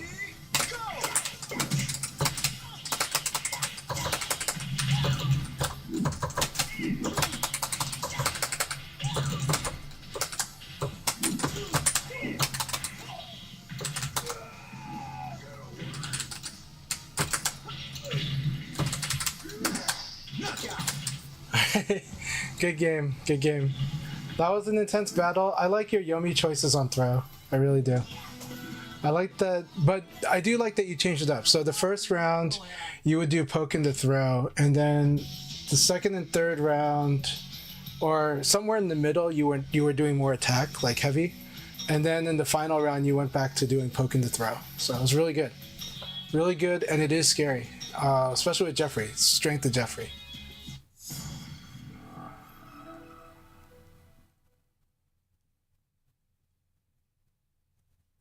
Round one. Yeah. Ready, go!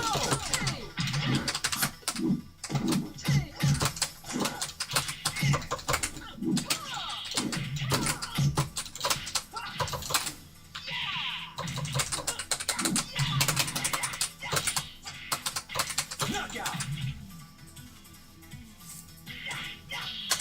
Round two. Ready, go!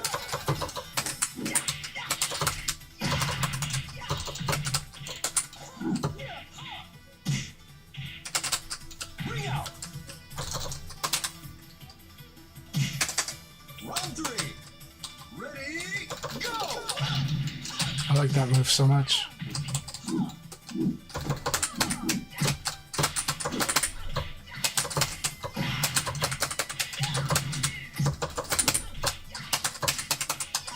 Bring out. Round four. Ready, go!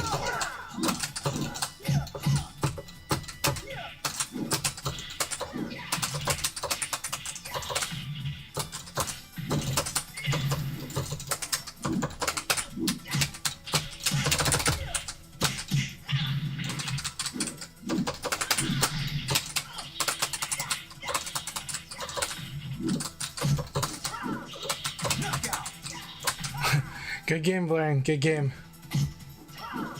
I used an extra slow move. I want a serious fight. I also use a backdash to set up that extra slow move.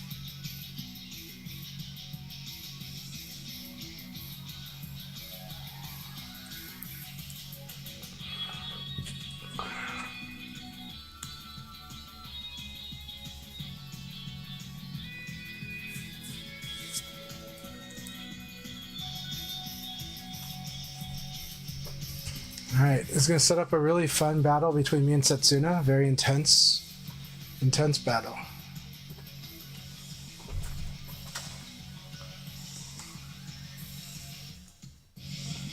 I need to win at least 2 rounds. If I don't win 2 rounds, then he will take first. So no matter what he'll take first if he wins, but if I win 2 rounds and I lose, we're tied for first, I think, if my math is correct.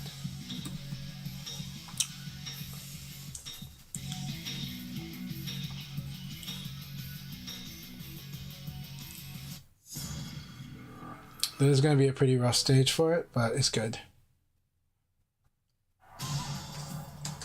Round 1. Akira can ring out Leon pretty good. Go!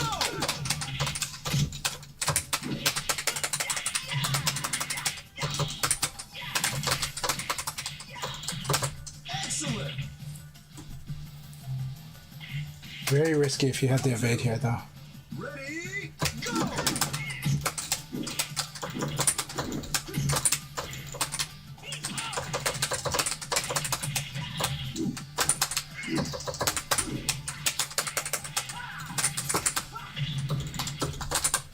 Excellent.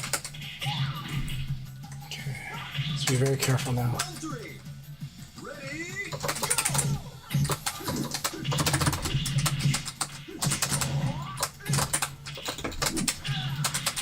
That's so annoying. Ring out. I gotta evade the opposite, too. He's trying to cover that. Round 4.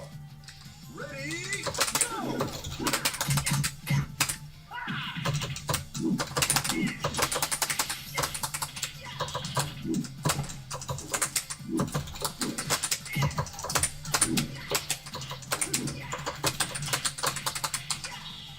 Alright, we were able to win that. So, good game. Good game, Setsuna. I don't want to get rung out by Akira, but if I can, I do want to ring him out. But if I don't have the ring out right away, I got to go back to the middle of the ring. It's just, Akira can really ring you out pretty well. Can ring Leon out pretty good. So, that was a lot of fun, though. That was a blast. So, good game, everyone. Thank you so much.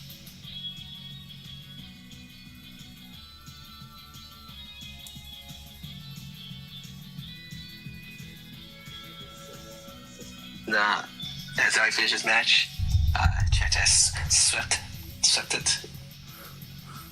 Well, that was a lot of fun, but they were good matches. And Setsuna and I had a good match. I did not want to get wrung out at all, so I tried to avoid ring out as much as possible. But if I did get it, then I would go for it, only if I had it for sure.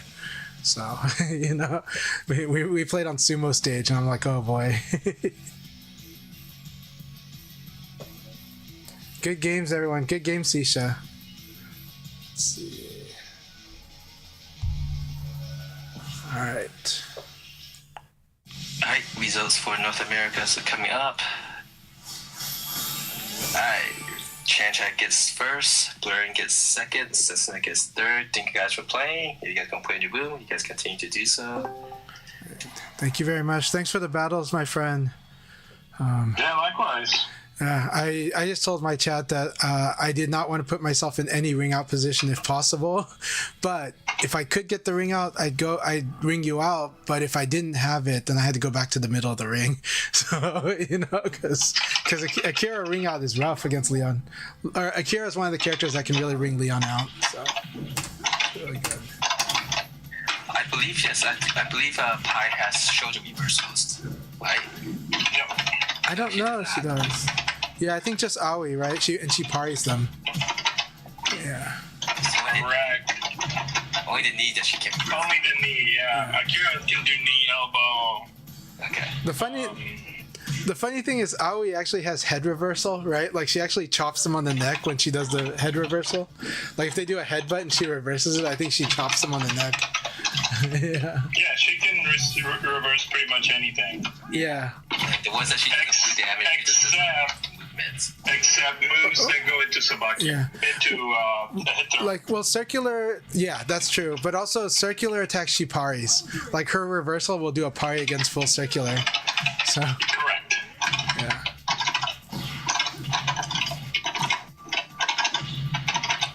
So why do we stress the parry? Because her parry can like launch it, because she can launch her if she's aware and she reverses us. So the circulars actually have quite a risk, even against her. But it does, it's a skill barriered risk. So Medawatt sounds like they were probably frustrated. They said if they actually won their last round, they would have tied for third. That would have been awesome. But I was fighting Blurring, so I lost. Blurring is run tough customer, a real tough cookie. Vanessa does get into a battle on details, and that's because that is her way of playing. Like, she's a very detail-oriented character. I think the strength I have against Vanessa is because I try to use her precision against her. So what do I mean by using her precision against her? I mean that, like, Vanessa's move list, like, some of them are good, but they're short range, or they're using a high, or they're using an EX high, or they Sabaki. And here's the thing about Sabaki. Sabaki's good when you do a Bari against the attack that it Sabakis, but it's bad against other attacks if it's trying to a Bari, right? And Leon has good two-handed attacks to totally turn that around. So, and when you Abare with the Sabaki attack, you're doing a big Abare because you're using a slow attack in Abare. So that means that as long as I pick the attack you're not Sabakiing, I get to get the counter hit pretty easily. And with a lot of moves, like a lot of moves. So this is the downside to going for Sabaki, is you're going for a very precise approach. Again, the EX high, very strong against people that like to attack, but EX high is weak against people that like to duck and like to just defend. So as long as they don't attack and they attack after it whiffs, then the EX high is good. So Vanessa has a lot of these, and defense stance Vanessa has a ton of these. So on these fine details, that's where I attack Vanessa by going, well, I know you've got to be precise, so let me try to let me try to get you to be less precise, and let me punish you precisely with your precision tools. Right? Like if you do an EX high, I'm going to try to duck and attack it.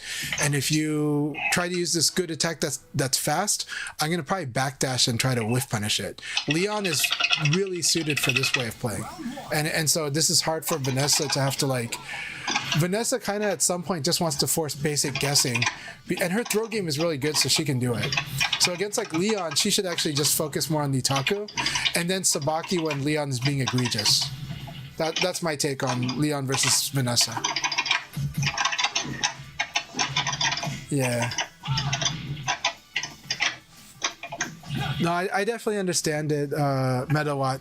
And also, it does make sense where Jeffrey would have a hard time with Vanessa too, especially with that reverse Nitaku aspect, and Vanessa's just not exactly playing the normal Nitaku. So that can give you a lot of trouble. Though I do like Jeffrey's like 4-3P, like his Battleship Destroyer. I think that move is good against Vanessa because it's a two-handed attack. I think Jeffrey can also whiff punish her. He's not the fastest, but he can do it. So I think he can duck and punish her highs. I think he can do 4-3P against her Sabakis. I think he can pressure her from the side. So I still believe a lot in Jeffrey versus Vanessa, but it's probably an unorthodox matchup for Jeffrey that takes a while to learn. So I definitely thought. Awesome. I'm happy to hear that you're laying some good stuff like 6K against Blurring. Awesome. Yeah. Awesome round 5, you're fighting good. You're fighting very good. Blurring is a monster. So... I know that I have the edge in the matchup against Blurring, but Blurring is really, really strong and very scary. So. Right, Sago's back. So last league for Europe. All right. North America was just meant for free play, so you can still stop by and play until no one's in the room.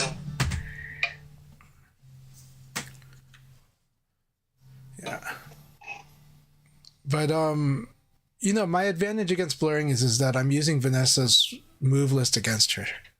That's and that's a very detailed approach. It's hard to teach that one. But Leon is pretty good at it. So that's what I do against Blurring. So that's why my results against Blurring are strong. That doesn't make Blurring any less of a monster, you know. But it does mean that he has to really mind what his options are when he's fighting me. So. Yeah, beautiful hour. If you want to play, there are still 3 people in the North America room. If you want to play, you're more than welcome to join still. Information is posted on the stream here. Passcode 0315. Hosting on the PlayStation 5. Akai_JC. All right, let's see who we're going to. So Akai, Setsuna, thank you guys so much. I'm going to figure out who I'm going to raid, but I really appreciate you guys. Yeah, no problem. Have fun with your starter. Thank you. We'll do, this will be the 3rd time I've watched her do this performance, but her class is doing great in it. So. It looks like Tricky's streaming. Let me see what Tricky is streaming, because maybe I raid that. Oh, wonderful news. I'm so happy to hear last night that Tricky has confirmed that she is going to EVO Japan. That is wonderful. I think she's going to have an amazing trip. And I believe Setsuna's going too, so that's wonderful too. I'm really happy for anyone that can go to EVO Japan. It was one of my favorite experiences in my life, and I hope I get to do it again. But I would love to do it this year if it's possible. But I'm really happy for those that are going. Well, today's last day to register, so. Yeah. So if you really even as just a spectator, right? So. Yeah, because like the entrance fee is the one thing that's going to be an issue. I see. Hey, you could be like a lot of those Japanese players that year that we went, register and not go. I am actually going figure out if you can go later. I am going to raid the French player that was in our channel earlier today. So, Zevo Enemov. I cannot pronounce it. That's what it looks like to me. I can't read French. The thing is, I know that's wrong, though, because French totally has different ways of pronouncing its consonants.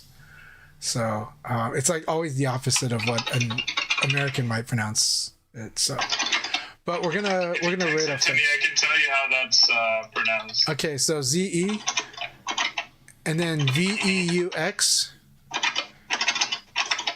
and then UNE, and then MEUF. I can't visualize that. Yeah, that's a lot of letters. It's long, so. It's like you want something. I see.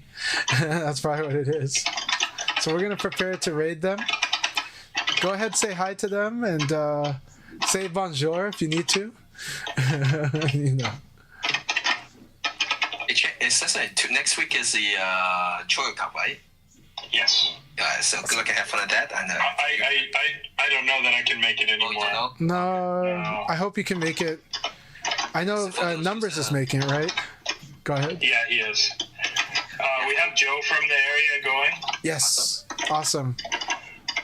For those who don't know, Choyo Cup is hosted by Haya. It will be next weekend.